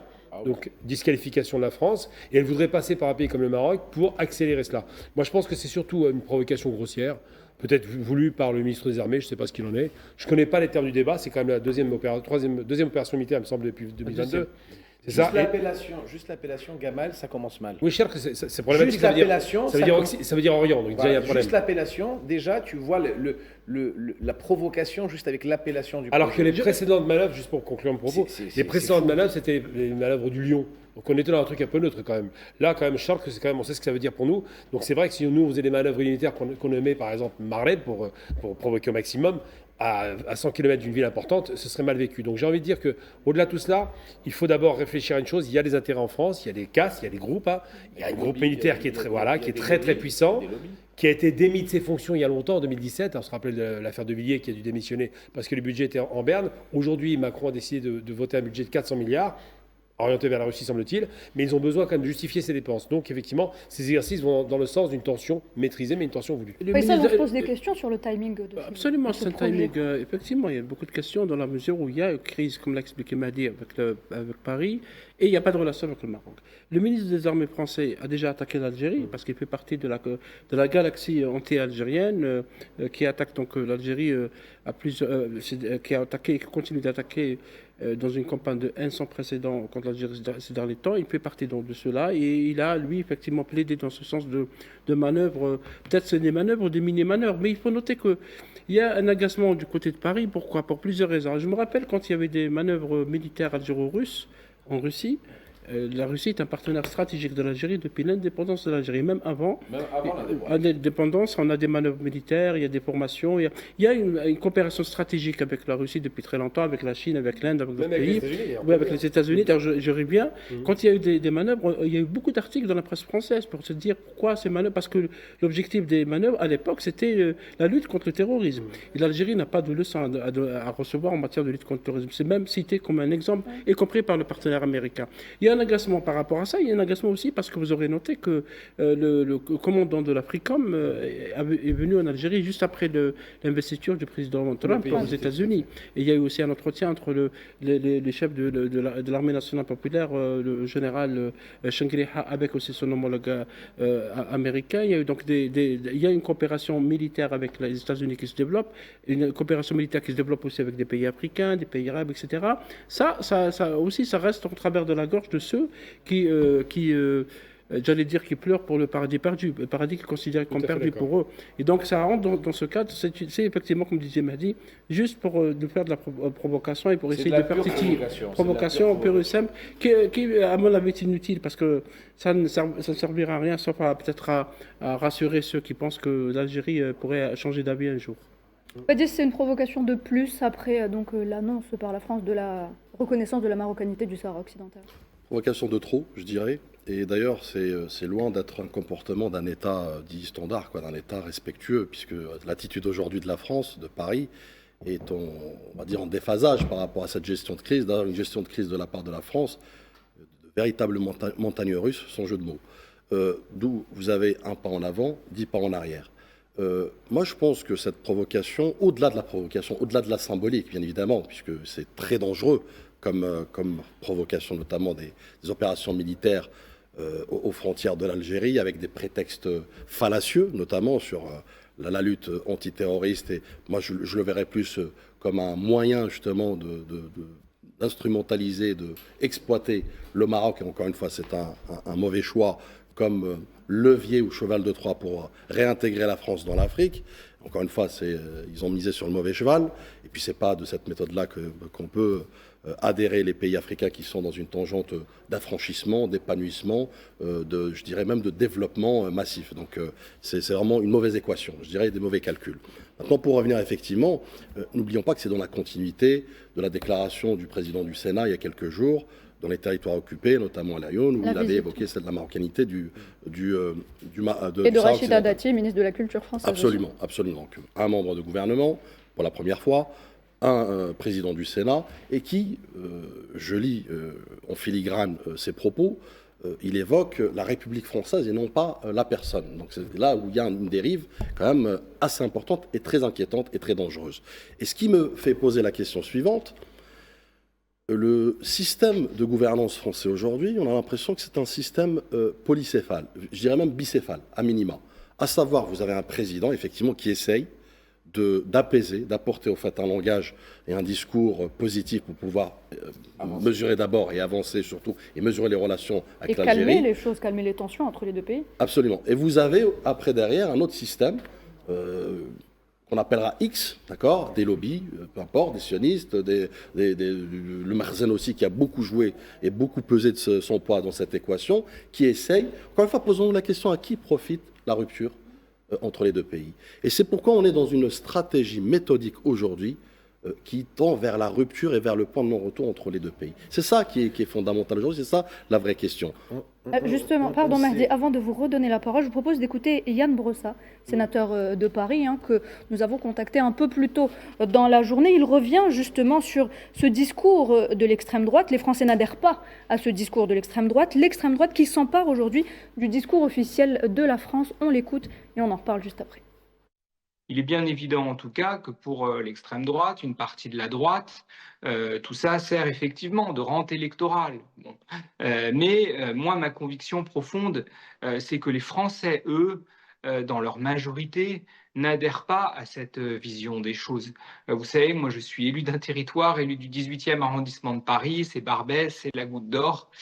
Dans le 18e arrondissement, on a beaucoup de Français d'origine algérienne, beaucoup d'Algériens aussi qui ont gardé la nationalité algérienne et qui vivent sur notre territoire. Et nous sommes bien placés pour savoir ce que ces hommes et ces femmes ont apporté à notre ville, ont apporté à notre pays. Et donc, nous ne voyons pas du tout les choses de cette manière-là. Donc, il y a bien sûr des responsables politiques qui peuvent se saisir de ce filon électoral-là, de cette rente électorale-là, mais ce n'est pas une vision, j'en suis convaincu, partagée par la grande majorité des Français qui, eux, savent que nous sommes des peuples qui entretiennent des liens depuis fort longtemps et qui veulent les garder de manière pacifique et sereine. Voilà, c'était donc Yann Brossa, sénateur de Paris. Mahdi, les Algériens et les Français ont une relation très forte finalement, quand on parle des peuples. Les peuples ont une relation, de par leur histoire, qui est forte. Il faut savoir qu'il y a une certaine partie de l'extrême droite qui surfe sur la vague de l'Algerian bashing et qui ont des caisses de résonance avec divers médias, comme CNews, le JDD, Valeurs Actuelles, Europe 1 et tout ça. Maintenant, taper sur l'Algérie, c'est vendeur. Taper sur l'Algérie, je l'ai déjà dit ici sur ce plateau, ça fait des clics, ça fait des vues et c'est juste une manière de se montrer. Je suis persuadé de la chose suivante, c'est que le peuple français n'est pas un peuple raciste et que l'extrême droite n'arrivera jamais au pouvoir. C'est mon sentiment personnel et c'est mon sentiment absolu. D'accord ? Et j'en suis persuadé. Nous avons tous été témoins autour de la table des grandes marches contre Jean-Marie Le Pen. Nous avons tous été témoins des grandes marches contre Marine Le Pen. Et je continue à répéter, je l'ai déjà dit également sur ce plateau, que l'extrême droite est sa 8e ou à sa 9e présidentielle perdue. Donc arrêtons de croire que le loup va gagner la partie. Ils font beaucoup de bluffs. Souvenez-vous de l'effet Zemmour qui a été monté en épingle sur tous les plateaux de télévision lors de l'élection de 2022 et qui a fait un score minable de 6%, je crois, 7%. Ou 7%, alors que les indices de sondage le mettaient à 17 ou 18 ou voire 19%. À un moment, il disait comme quoi il allait être au deuxième tour. Donc, arrêtons de croire les chaînes de télévision mainstream qui vous proposent du matin au soir du bashing, de l'Algérian bashing. Et je suis désolé de le dire, et je le répéterai à qui veut l'entendre, arrêtons de croire tout ce qui se dit sur les réseaux sociaux. Ça aussi, c'est très dangereux, parce qu'ils ont aussi pris la main des réseaux sociaux, où du matin au soir, tu entends Algérie par-ci, Algérie par-là. Si tu écoutes les réseaux sociaux, l'Algérie est responsable de tout. Poutine va devenir bientôt un mec de Khenchla ou de Tougourt. Donald Trump a son arrière-grand-mère qui vient de Tizi Ouzou. Et c'est parti. Parce que tout est dit, toutes les plus grosses bêtises sont dites sur les réseaux sociaux. Et malheureusement, vu que le niveau de certains, enfin de la plupart de ces mecs d'extrême droite est très bas, eh ben, ils se nourrissent de ces fake news et ils les répètent à longueur et à tue-tête sur les plateaux de télévision. La dernière chose que je veux dire, n'oublions pas d'où vient le Rassemblement national. Qui a fondé le Rassemblement national? Qui a été l'argentier de l'ancien Front national? C'est des anciens membres de l'OAS. Tout simplement. Arrêtons d'oublier ça. Le Rassemblement national, c'est le nouveau nom. Avant, c'était le Front national. Il s'est acheté une sorte de légitimité pour virginité un peu trafiquée. Mais n'oublions pas d'où vient le Front national. Voilà. Ça, quand vous comprendrez que le Front national a été créé sur l'anti-Algérie complète suite à la défaite de la France en Algérie, vous comprendrez pourquoi on est arrivé à un stade où maintenant de faire de l'Algerian bashing est une recette pour paraître bien aux yeux de certaines personnes. Voilà. Gamal Abina, avant de continuer à parler de cette propagande donc, qui est faite via les réseaux sociaux et via les médias, hein, il y a eu d'abord les médias de Bolloré, mais il y a eu également France Télévisions dernièrement. Donc on va y revenir dans quelques instants. Gamal Abina, est-ce qu'il existe aujourd'hui une alliance coloniale belliciste entre Paris, Rabat et Tel Aviv, notamment une alliance hostile à l'Algérie? Oui, hostile, c'est évident. Ce qui se passe, c'est que l'Algérie a posé un problème déjà aux sionistes à l'époque, parce qu'ils ne voulaient pas l'indépendance algérienne. Ils ont même manœuvré en Algérie. Il faut savoir que c'est une vieille histoire. Constantine, il y avait une cellule des services de renseignement sionistes, le Mossad, qui opérait pour tuer les résistants algériens. Ça, c'est une chose que les gens ne savent pas. L'Algérie est un problème parce que d'abord, c'est un pays qui a lutté pour son indépendance et qui a gagné. Donc, c'est un modèle pour les Palestiniens, pas l'oublier. Et surtout, c'est un problème parce qu'effectivement, il y a de l'autre côté la question du Sahara occidental qui pose problème avec le Maroc, qui voudrait grossir à tout prix et qui voudrait faire main basse sur ses richesses extraordinaires, non pas seulement le poisson, mais surtout l'essentiel du phosphate qui est concentré là-bas. Donc, tout ça, il fait qu'il y a une alliance un peu malsaine. Je ne dirais pas que la France. Il y a plusieurs éléments dans la France. Il y a la France raciste, c'est bien d'être évoqué. Pas seulement aussi les anciens de l'OAS, il y a aussi les Waffen-SS, il y a les royalistes maurassiens. Enfin, on a tout cet agrégat de gens assez putrides qui ont constitué le Front National. Devenu Rassemblement National, je tiens à ce que les gens regardent ce que veut dire Rassemblement National populaire. C'est un gouvernement fasciste qui a été monté dans les années 40. Même le nom qu'ils ont repris aujourd'hui pour se normaliser est malsain. Donc c'est dire un peu. Donc cette alliance se fait non pas par la présidence française, j'y crois pas du tout. Je pense que M. Macron est malheureusement pris en otage, je le dis régulièrement, parce qu'aujourd'hui, il y a une droite et une extrême droite qui commencent à faire alliance. Le risque, je suis d'accord avec toi, Mehdi, c'est pas le fait que le Front National passe tout seul au pouvoir, c'est que ses idées passent au pouvoir. C'est-à-dire qu'un Front National réduit à l'extrême droite, à la droite dure plutôt, qui arrive à la tête de la France, c'est le discours du Front National aujourd'hui. Donc c'est ça le vrai risque. Ce ne sera pas du direct, ce sera l'indirect. Mais l'alliance tacite entre ces trois pays existe. Pourquoi? Parce que les sionistes sont des colonialistes, parce que les Français sont des anciens colonialistes qui ont du mal à avoir perdu les colonies, et parce que malheureusement le Maroc se positionne comme un colonialiste sur la question du Sahara. Ratatouille. Rotaillot. Oui, bon, de toute façon, c'est la même chose. Bruno Rotaillot ne passera pas avec ces idées-là. Et tout le monde le sait. Il ne passera pas directement, je parle d'un parti qui le ressemble. Ils sont en train de monter... Mais tu parles des Républicains. Alors, on va revenir au contexte des Républicains. Les Républicains, c'est l'ancien UMP. L'ancien UMP, c'est l'ancien RPR. Le RPR et le PS ont dirigé la vie politique française pendant pratiquement, sur la Ve République, pendant pratiquement de 58 jusqu'en 2012-2017, on va dire. Jusqu'à la fin du mandat de François Hollande. D'accord? Donc, ils se sont partagés l'agenda politique français entre cohabitation ou entre présidents, entre Mitterrand, Chirac, Sarkozy, Hollande, etc. Une fois c'était l'un, une fois c'était l'autre. Emmanuel Macron est venu, et il a, on va dire, implosé le système politique français où plus personne ne sait où est-ce qu'il est. Les Républicains, qui étaient anciennement UMP, qui étaient anciennement RPR, parce qu'à chaque fois ils changent de nom pour s'acheter une nouvelle virginité, n'ont plus d'adhérents. Nous sommes en train de parler d'une formation politique qui a moins de 10 000 adhérents, qui ont fait, lors des dernières élections législatives, moins de 5%. Je rappelle que Valérie Pécresse, lors des présidentielles, n'a même pas été remboursée ses frais de campagne, tellement son score était bas. Et elle représentait les Républicains. Donc arrêtons de croire au mirage. Ratatouille ne va pas arriver au pouvoir parce qu'il a fait 3 micros et 3 interviews où il a tapé sur l'Algérie. Ce n'est pas vrai. Arrêtons de le gonfler à l'hélium en croyant comme quoi ça va être lui qui va être le prochain président de la République française en 2027. Il n'en a ni l'ossature, ni la carrure, ni les relais, et encore moins la légitimité.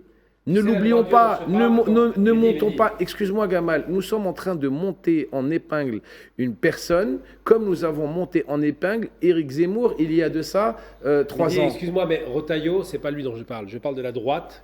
Mais la droite est décédée en France. Là, tu les sous-estimes.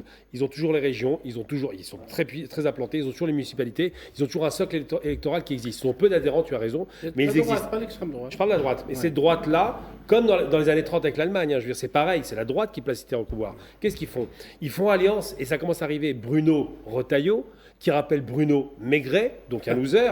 Ce Bruno-là, il est juste un instrument caricatural de la droite. Ce qui va arriver derrière, ça va être un personnage qui aura l'air présentable et qui fera des alliances contre la Je ne suis pas d'accord avec toi, Gamal. Tu sais pourquoi je ne suis pas d'accord avec toi? Parce que moi, je vois une chose qui est intéressante, c'est que les Français ne croient plus en la politique. J'ai été pendant pratiquement 3 ans sur un plateau français de débat, de talk show. Tout le monde connaît où est-ce que j'étais. Quand tu entendais les personnes qui intervenaient en direct, les gens ne croient plus en la parole politique française. C'est là où il y a le risque. Et c'est là où le risque est terrible. C'est que l'abstention peut gagner une élection présidentielle. L'abstention peut gagner une élection présidentielle, mais un parti d'extrême droite ne gagnera pas une élection présidentielle, ou un parti de droite dure ne gagnera pas une élection présidentielle. Mais ces idées ont déjà gagné chez Sarkozy, mais jamais ça. Mais je vais te dire, promettre, c'est une chose. Les politiques sont les plus grands mythomane que la terre puisse porter, quel qu'il soit, d'accord, un homme politique, parce qu'il promet juste pour se faire élire. Mais quand tu arrives au pouvoir, n'oublie pas que la France est sous diktat de l'Union européenne, qu'il y a des choses que certains veulent faire, mais que l'Union européenne ne permet pas de faire. Ça aussi, c'est très important. Il faut savoir que le droit français est obligatoirement assujetti au droit européen. C'est la loi. La loi est ainsi faite. Je finis. Je finis. Mais la comparaison n'est pas raison. La France n'est pas la Hongrie. Et je vais te dire encore plus, et je vais aller plus dans ton sens. Tout le monde a dit que lors des dernières élections législatives, l'AFD allait gagner les élections législatives. C'est vrai ou c'est pas vrai? On a tous entendu ça. Tout le monde a cru comme quoi l'AFD allait gagner les élections législatives en Allemagne et que le parti d'extrême droite allait gagner les élections législatives en Allemagne. J'ai été le premier à dire l'AFD ne gagnera pas les élections. Ils ont fait une percée quand même. Mais être une percée, mais ils ne seront pas au pouvoir. Mais c'est une tendance, mais ils ne seront pas au pouvoir. Ce que je suis en train, excuse-moi, Gamal, ce que je suis en train de vous dire, est-ce que je persiste et je signe à dire que actuellement nous ne pouvons pas prendre ce que disent certaines personnes du gouvernement pour argent comptant. Ils parlent plus en leur nom et ils sont dans une joute électoraliste pour être président d'un parti, et un parti, je le dis, en décomposition. Ah, messieurs, on doit avancer. On doit avancer. Les LR, excuse-moi, Nouhed, les LR sont un parti en décomposition. Messieurs, on doit avancer. On va clore ce sujet, s'il vous plaît. On avance. Gamal Abina, s'il vous plaît, on avance. Alors, France Télévisions, on va se tourner maintenant vers France Télévisions et vous pourrez, en répondant aux questions, donner un petit peu votre avis. Donc, France Télévisions qui porte donc, Faisal, des accusations infondées contre l'Algérie. Alors on a l'habitude des médias de Bolloré qui s'attaquent à l'Algérie. Aujourd'hui, c'est un média du service public qui s'en prend à l'Algérie. C'est vrai que jusque-là, les médias du service public sont restés assez prudents dans cette campagne évoquée par Mahdi dans les médias de Bolloré, Vincent Bolloré et d'autres, les médias de la droite et de l'extrême droite, qui chaque jour pratiquement réservent des débats, des discussions sur l'Algérie et pour faire des sanctions ou des choses de ce genre, bien sûr, dans une campagne, comme l'a souligné Mahdi, effectivement, et Gamal, préélectorale pour les élections de 2027. Mais là, c'est France Télévisions, c'est France 2, une chaîne de service public, qui a fait ce qui ressemble à un reportage hollywoodien sur Alger. Alors le titre, c'est « Quand Alger veut faire taire ses opposants ». Depuis quand l'Algérie a voulu faire taire ses opposants? Et on donne la parole à qui? On donne la parole à un caricaturiste, Riles Aynouch, que je connais personnellement, qui était à un moment donné en Algérie et qui est membre du MAC, l'organisation terroriste. À mon avis, il n'était pas membre de cette organisation quand il était à Alger et qui ne connaissait absolument rien à la politique. et qui publiait, il faut le noter, des caricatures racistes. Mais ce qui est intéressant, s'il y a quelque chose d'intéressant de ce reportage, donc presque de fiction, c'est souligné par la journaliste qui donc, a fait ce reportage en disant que les opposants du MAC, à parler de cette organisation terroriste, sont en asile politique et bénéficient de quoi? De la protection de la France. Voilà qui est très clair. Ça veut dire que oui, la France héberge des gens qui appellent à la division d'autres États et qui passent son temps donc à donner des leçons en matière de l'unité des États, de la liberté d'expression, etc., etc. C'est un reportage qui est bidonné, qui n'a pratiquement aucun sens et qui entre malheureusement dans cette campagne anti-algérienne. Quand les médias publics français se mêlent à cette campagne, ça veut dire qu'il y a presque une volonté quelque part de continuer cette campagne par d'autres formes en essayant de faire des pressions. Il faut noter que la France a des responsabilités internationales parce que l'Algérie a envoyé des mandats d'arrêt et a demandé aussi des extraditions de personnes qui constituent une menace contre le pays et qui ont menacé le pays par le passé. Et la France a ignoré toutes ces demandes, malgré l'existence d'une convention judiciaire entre les deux États qui oblige la France à extrader la personne. On a fait sortir Jeune Afrique, pour ne pas lui faire de la publicité, a publié un article comme quoi il y aurait de très mauvaises conditions d'incarcération, etc., je pense dans les prisons d'Al-Harrach, etc. C'est devenu un appui pour dire qu'on ne peut pas envoyer ces personnes parce qu'ils risquent pour leur vie, etc. Donc cela entre effectivement dans cette campagne. Je n'ai pas compris, moi je n'ai pas compris vraiment le but de ce reportage. Je l'ai vu à plusieurs reprises parce que je ne comprenais pas son utilité. Le sens, oui. Le sens en fait de ce reportage. Et à un moment je me suis posé une question, ils ont dit que l'Algérie voulait récupérer ses citoyens et ses enfants. Comme si c'était interdit de le faire. Mais c'est plutôt positif en plus. Bien sûr, je ne sais pas, d'un côté on a un ministre de l'Intérieur qui te dit je veux que les personnes repartent, et de l'autre on crache sur l'Algérie en disant... En fait, ils veulent garder ceux qui les arrangent. Et... Voilà. Ben, moi, je dis, ok, pas de souci. Au lieu de m'envoyer un idiot TikToker qui dit des conneries sur TikTok ou sur les réseaux sociaux, envoie-moi Abdeslam Bouchouareb, qui a détourné plus de 100 millions de dollars. Et qui est condamné 4 fois. Qui est condamné 4 fois à plus de 80 ans de prison. Parce qu'il a détourné, pillé et vendu l'Algérie au plus offrant. Moi, c'est ça qui m'intéresse. Ben, si tu veux qu'on travaille ensemble main dans la main, il n'y a pas de souci. Moi, pourquoi tu m'envoies un idiot qui dit des conneries sur les réseaux sociaux? Pas de souci, tu l'as jugé, tu as le droit de le mettre en prison s'il a fait, si ce qu'il a dit est pénalement répréhensible, c'est ton droit, tu es dans un pays souverain, l'Algérie ne se mêle pas des décisions de justice d'un pays souverain, il n'y a aucun souci. Mais moi, je te dis que j'ai 4, 5, 6 dossiers sur cette personne et qu'il est recherché, qu'il a un mandat d'arrêt international et qu'il a détourné, qu'il a volé, qu'il a pillé, qu'il a distribué l'argent du trésor public à des investisseurs corrompus pour justement s'en mettre plein les poches. Et ce mec-là, tu me dis non, on ne te l'envoie pas. Donc, c'est quoi le truc? Donne-moi en fait la mesure de qui est-ce que tu m'envoies, qui est-ce que tu m'envoies pas. Ceux qui ont du pognon, tu les gardes.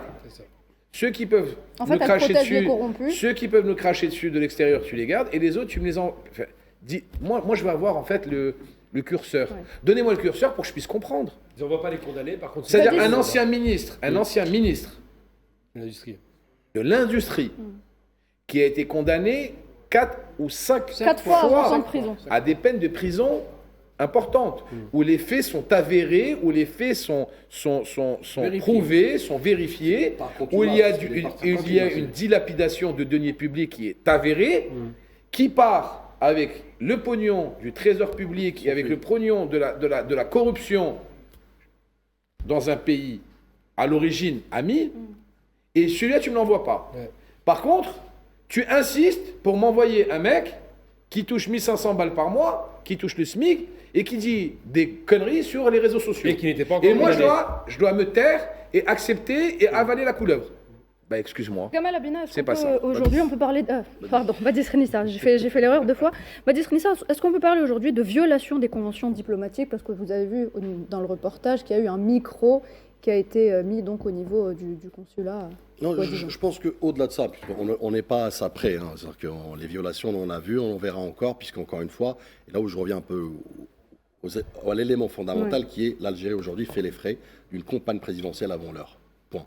Ouais. Aujourd'hui, Bruno Retailleau, notamment en l'occurrence, est en campagne électorale, il faut le dire. Dans l'Algérie, son seul programme. Faut-il le rappeler? C'est son leitmotiv. Leitmotiv. Et d'une part, d'autre part aussi, je reviens maintenant sur le reportage. C'est un reportage à la commande. Les médias sont aux ordres aujourd'hui.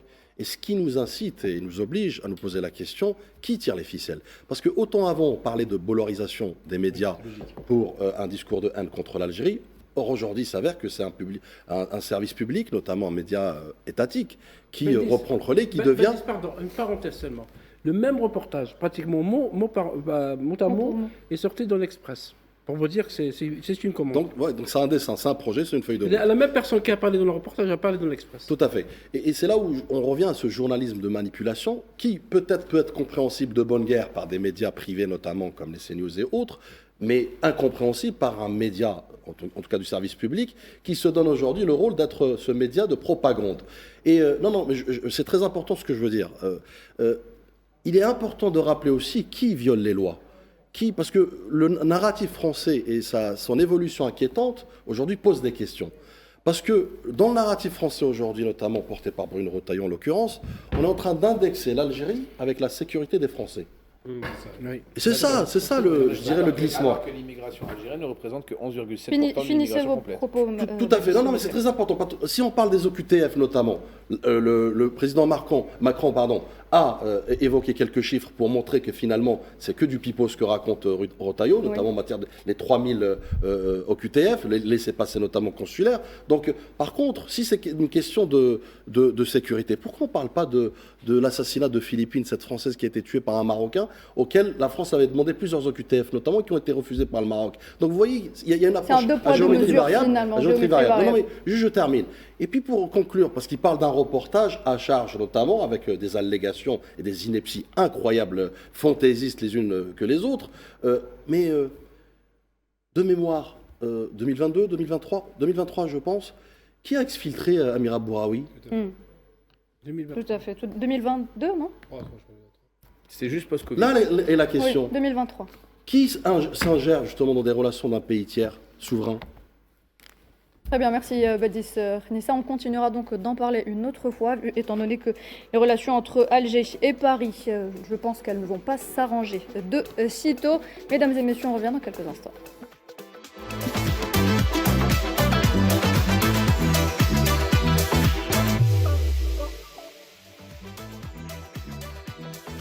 C'est la dernière partie d'Hebdo Show. Nariman Zekar nous a rejoint autour de la table. Bonsoir Nariman. Bonsoir Nariman. Bonsoir Nouhad. Bonsoir tout le monde. Et puis on a l'honneur de recevoir ce soir Monsieur Hakim Dekar, comédien organisateur d'événements culturels. Bonsoir. Bonsoir. Merci d'être avec nous ce soir.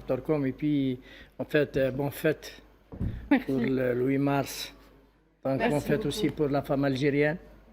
Nos sœurs, nos filles, nos collègues, l'Algérienne, les mamans, voilà. L'Algérienne, elle a beaucoup combattu. Maintenant, elle est dans un autre combat, dans différents domaines. Donc, bravo. Et on rappelle que c'est donc la journée internationale des droits des femmes, Nariman. Justement, en fait, en tant que femme, je tiens aujourd'hui à rendre hommage au parcours, à la résistance et à l'engagement des femmes algériennes hier comme aujourd'hui. Ces femmes algériennes qui, de génération en génération, ont façonné l'histoire de leur pays par leur courage, leur détermination et surtout leur indomptable volonté de participer à la construction d'une nation libre.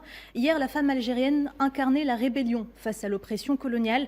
Elle n'a pas seulement été la gardienne de la tradition, mais elle a aussi joué un rôle crucial dans la lutte pour l'indépendance. Jamila Bouhired, Zohra Drif, Hassiba Ben Bouali, on connaît tous ces figures emblématiques qui ont porté haut et fort l'étendard de la résistance. Ces femmes qui ont brisé les chaînes de l'oppression coloniale et qui ont également amorcé le combat pour l'émancipation sociale et politique de toutes les Algériennes et qui ont également participé à la construction démocratique et institutionnelle de cette Algérie nouvelle. Aujourd'hui, la femme algérienne poursuit son combat, non plus dans le maquis, non plus contre l'occupant, mais contre les stéréotypes et contre les inégalités. Aujourd'hui, elles sont nombreuses à occuper des postes de responsabilité dans différents secteurs, de l'affaire à la politique, en passant par l'éducation, la culture ou encore la recherche scientifique. On peut les voir sur ces écrans affichés. Ce sont là les visages des héroïnes de la nation. Chacune d'entre elles a marqué l'histoire à sa façon. Et c'est pour cette raison, justement, que le président de la République, Abdelmajid Tebboune, a tenu à marquer d'une empreinte forte la célébration de la Journée internationale des droits des femmes en adressant un message empreint de reconnaissance et de fierté à l'égard de ces femmes algériennes. Un geste symbolique chargé d'histoire et de sens qui vient souligner justement l'engagement du chef d'État en faveur de la promotion et de l'émancipation de la femme dans tous les domaines de la société, saluant les femmes qui sont ici en Algérie et toutes les Algériennes qui sont à l'étranger. D'ailleurs, nous avons avec nous ce soir en direct de Paris l'une de ces femmes algériennes, figure de la Nouvelle Algérie, Tounes Ali, comédienne et metteur en scène. Bonsoir, est-ce que vous êtes avec nous ? Oui, bonsoir, Dancom. Merci d'avoir accepté notre invitation. Je vais commencer avec cette question pour vous. Vous qui êtes une femme libre, vous résidez à l'étranger, que représente cette journée du 8 mars, cette journée internationale des droits des femmes pour vous ? Alors, juste pour corriger, aujourd'hui, nous sommes sur le dictionnaire, nous sommes metteuses en scène, c'est-à-dire ça a été validé. Avant, on disait metteur en scène, mais aujourd'hui, on a eu le droit d'avoir, voilà, metteuse en scène. Ça, c'est les termes de la langue française, de toute façon. Mais de toute façon, c'est, voilà, moi, c'est acquis, ça. Mais sinon, pour cette journée, c'est une journée comme toute journée, hein, qui peut se produire pendant toute l'année, mais c'est spécial le 8 mars parce que c'est tout le monde qui fête cette journée d'émancipation de la femme aujourd'hui qui existe sur le terrain dans tous les domaines. Et puis voilà quoi, c'est-à-dire que c'est pas une journée différente pour moi. Voilà. Faisal, les femmes s'imposent aujourd'hui comme des actrices essentielles du changement et de l'évolution de l'Algérie, notamment sur le volet diplomatique. Oui, absolument. Est-ce que vous savez, Nalima, qu'en matière de droit de travail, le droit de travail algérien est l'un des plus égalitaires au monde. Pourquoi ? Je m'explique. En France et dans la plupart des pays occidentaux, la femme n'a pas le même salaire que l'homme. Oui. Quel que soit son cadre, quel que soit son diplôme. Ce n'est pas du tout le cas. Le droit algérien ne fait aucune différence entre la femme et l'homme, et ça depuis l'indépendance du pays. Je connais Tounes Ali, qui est une metteuse en scène, et également comédienne, qui a beaucoup combattu pour que la femme algérienne soit présente. Et en matière diplomatique, vous savez que nous avons maintenant des femmes qui nous représentent, notamment Madame Haddadi. Exactement, l'un des exemples qui illustre parfaitement cette émancipation. Qui est pour moi, je le dis et je le répète sur ce plateau, qui est pour moi la femme de l'année 2025 algérienne. C'est la femme qui a monté tout en haut le drapeau algérien. En 2024, il y avait Kayla Nemour et Imen Khalif qui ont fait un travail exceptionnel et je leur rends un immense hommage sur ce plateau. Mais pour moi, 2025, Madame l'ambassadrice Selma Melika Haddadi est la femme qui représente la pugnacité, le courage, la classe, la bravoure et la diplomatie algérienne dans toute sa splendeur. Donc voilà, un énorme hommage à toutes les femmes algériennes et à elle pour cette année 2025, à Madame l'ambassadrice. Les femmes, Badis Renissa, incarnent aujourd'hui également la résilience et la lutte pour la dignité et pour le droit. On parlait tout à l'heure en coulisses de Imen Khalif, par exemple. Tout à fait. On évoque différents combats, notamment dans la participation de la femme algérienne, dans l'édification de l'État moderne algérien. Et ce n'est pas un hasard que le président de la République, Abdelmajid Tebboune, au moment de son élection, a mis la femme au cœur, je dirais, de l'action politique. Faut-il rappeler tous les droits, les acquis, notamment les évolutions. Et là, j'évoque l'exemple du congé maternité, notamment, qui a été prolongé. Donc c'est une avancée très importante pour la femme. Et le président ne s'arrête pas là. C'est-à-dire que le président, au-delà des hommages, il est aussi dans le faire, dans l'action, pour permettre justement à cette femme algérienne qui fait la notoriété, qui fait la fierté que ce soit en Algérie ou de parlement, de pouvoir justement s'exprimer, s'émanciper, mais surtout aussi participer, notamment dans cette équation qui est celle de l'Algérie nouvelle, dans laquelle il n'y a pas de sous-citoyenneté.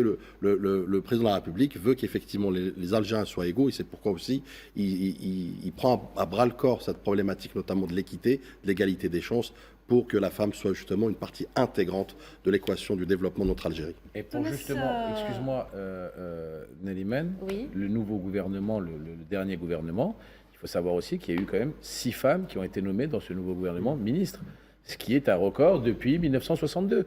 Mais ça aussi, on ne le dit pas assez. On ne le dit pas assez, c'est très important. Même au Parlement, une grande présence féminine, et c'est ça la nouvelle Algérie. Le Djezza El Jedida, c'est ça, c'est que la femme a toute sa place et son importance dans la nation algérienne. Ça, c'est sur le volet diplomatique. La femme aussi a toute sa place dans l'armée nationale, il faut le citer. Exactement. Ça aussi.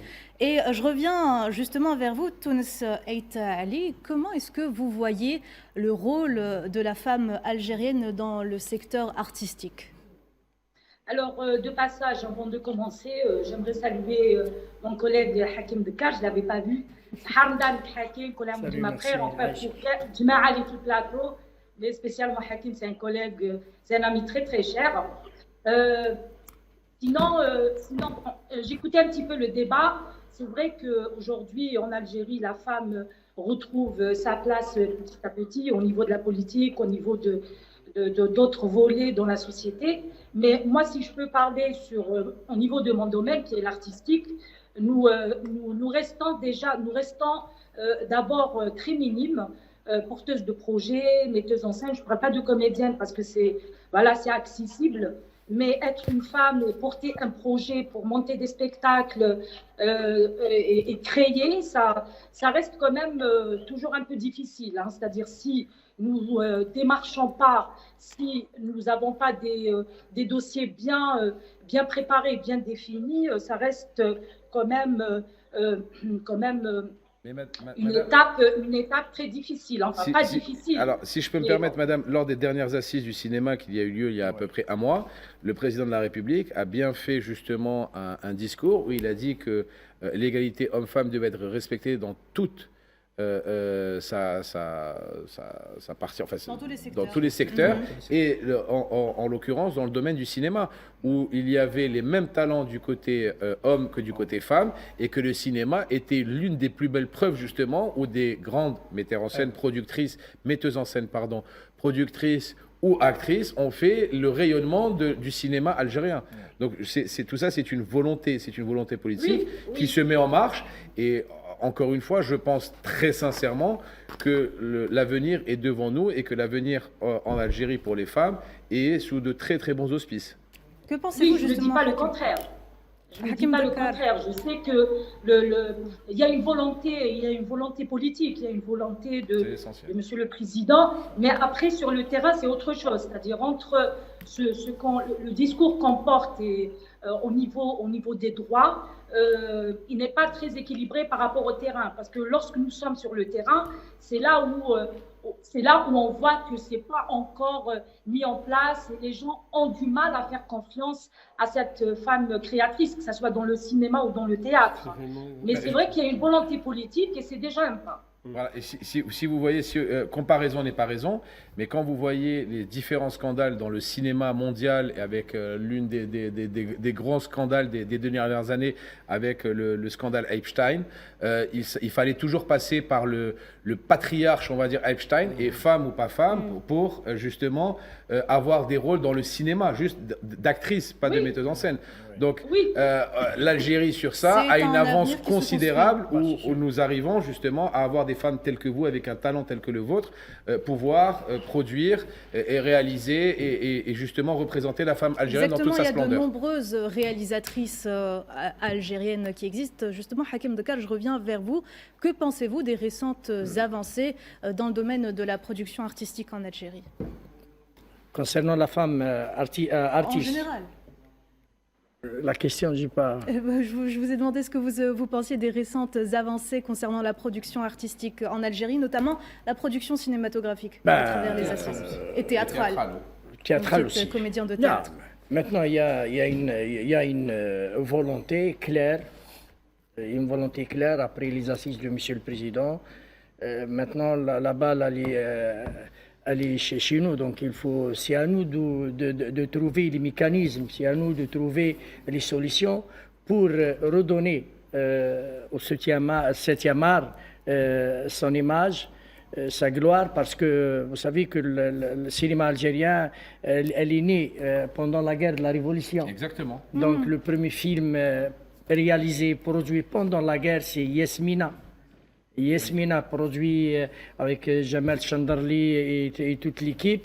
Et la première section qui a été formée des caméramans et des photographes Sud de la Félène et lancée dans les batailles, donc section après section, section après section.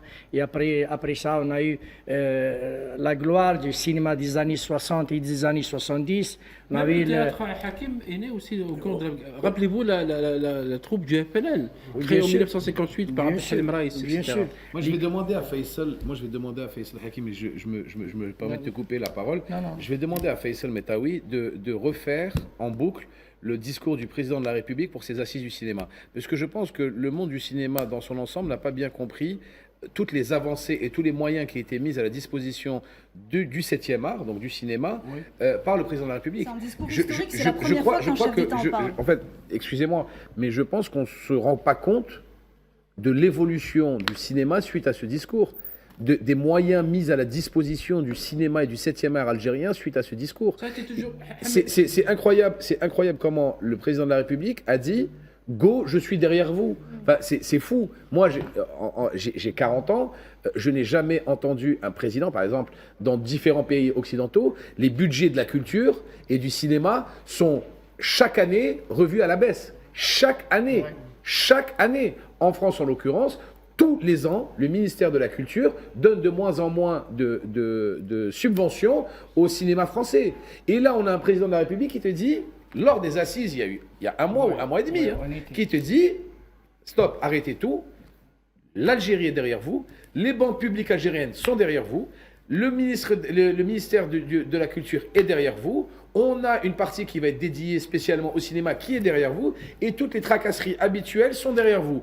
Donc à un moment, il y a ou des personnes qui ne veulent pas entendre et qui sont là dans un discours perpétuel de je veux plus, ou je n'ai pas entendu, ou je ne veux pas comprendre, ou alors il y a des personnes qui font exprès de ne pas comprendre. Parce que j'ai eu la chance d'être invité lors de ces assises, et je peux vous dire que le discours, tout le monde s'est levé et a applaudi comme un seul homme. Parce que c'était très, très important, les annonces qui ont été faites pendant ce discours. Donc rendons à César ce qui appartient à César, et en disant...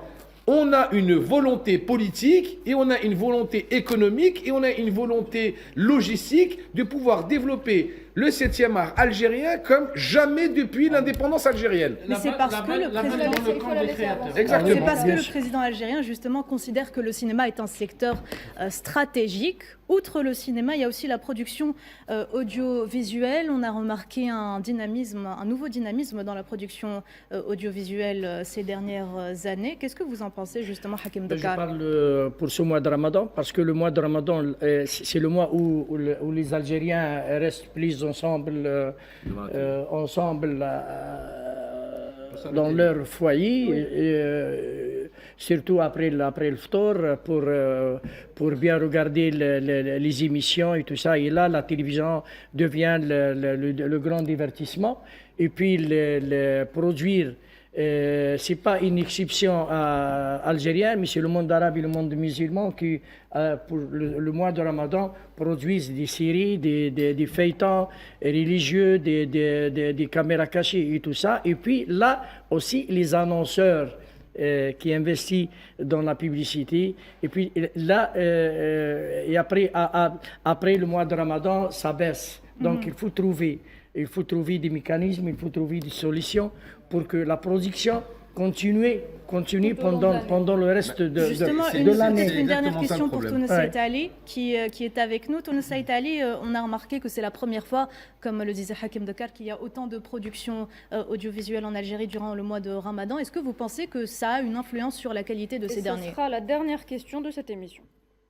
Alors, en fait, moi, pour le ramadan, je trouve que c'est habituel, hein, c'est-à-dire que les ramadans, des années passées, il y a eu toujours de la production parce que voilà, c'est ramadan et ça devient une pratique très quotidienne, enfin très saluée. Alors, si je dois juste reprendre par rapport à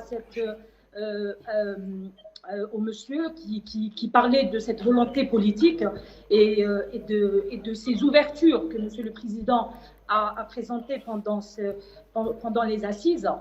Moi, je pense que, c'est-à-dire, il faudrait d'abord connaître le problème, c'est-à-dire que ce soit dans le cinéma ou dans le théâtre. En fait, il y a la volonté politique, ok, il y a la volonté économique, ok, mais après, il y a le mécanisme, c'est le comment faire. Et ça, c'est au niveau des ministères qui sont employés à faire cela.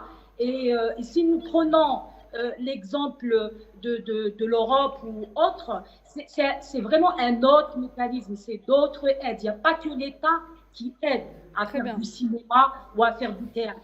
Il y a d'autres ouvertures, il y a d'autres appels à projets pour qu'ils puissent avoir la somme ou bien les moyens exacts pour pouvoir travailler dans les normes. Merci Madame Tounes Aïtali. Hakim Dekar, vous avez un projet. Oui. Et vous voulez nous en parler très rapidement. Oui, un grand projet pour moi, un rêve. Un rêve pour le partager avec tous les artistes, les amoureux du 7e art. Donc Constantine, dans le passé, a eu le premier festival, le plus ancien festival du cinéma. C'est le Panorama du cinéma international à Constantine. Début des années 80, il y avait la première édition, c'était le cinéma et la femme, donc la femme était importante. Et puis, cinéma et la révolution. Et puis là, on souhaiterait, nous, un groupe de cinéphiles, d'artistes de Constantine, organisé avec le concours du ministère de la Culture, le Panorama Cinéma International. Et cette fois, l'édition, c'est Cinéma de la Résistance et d'Indépendance.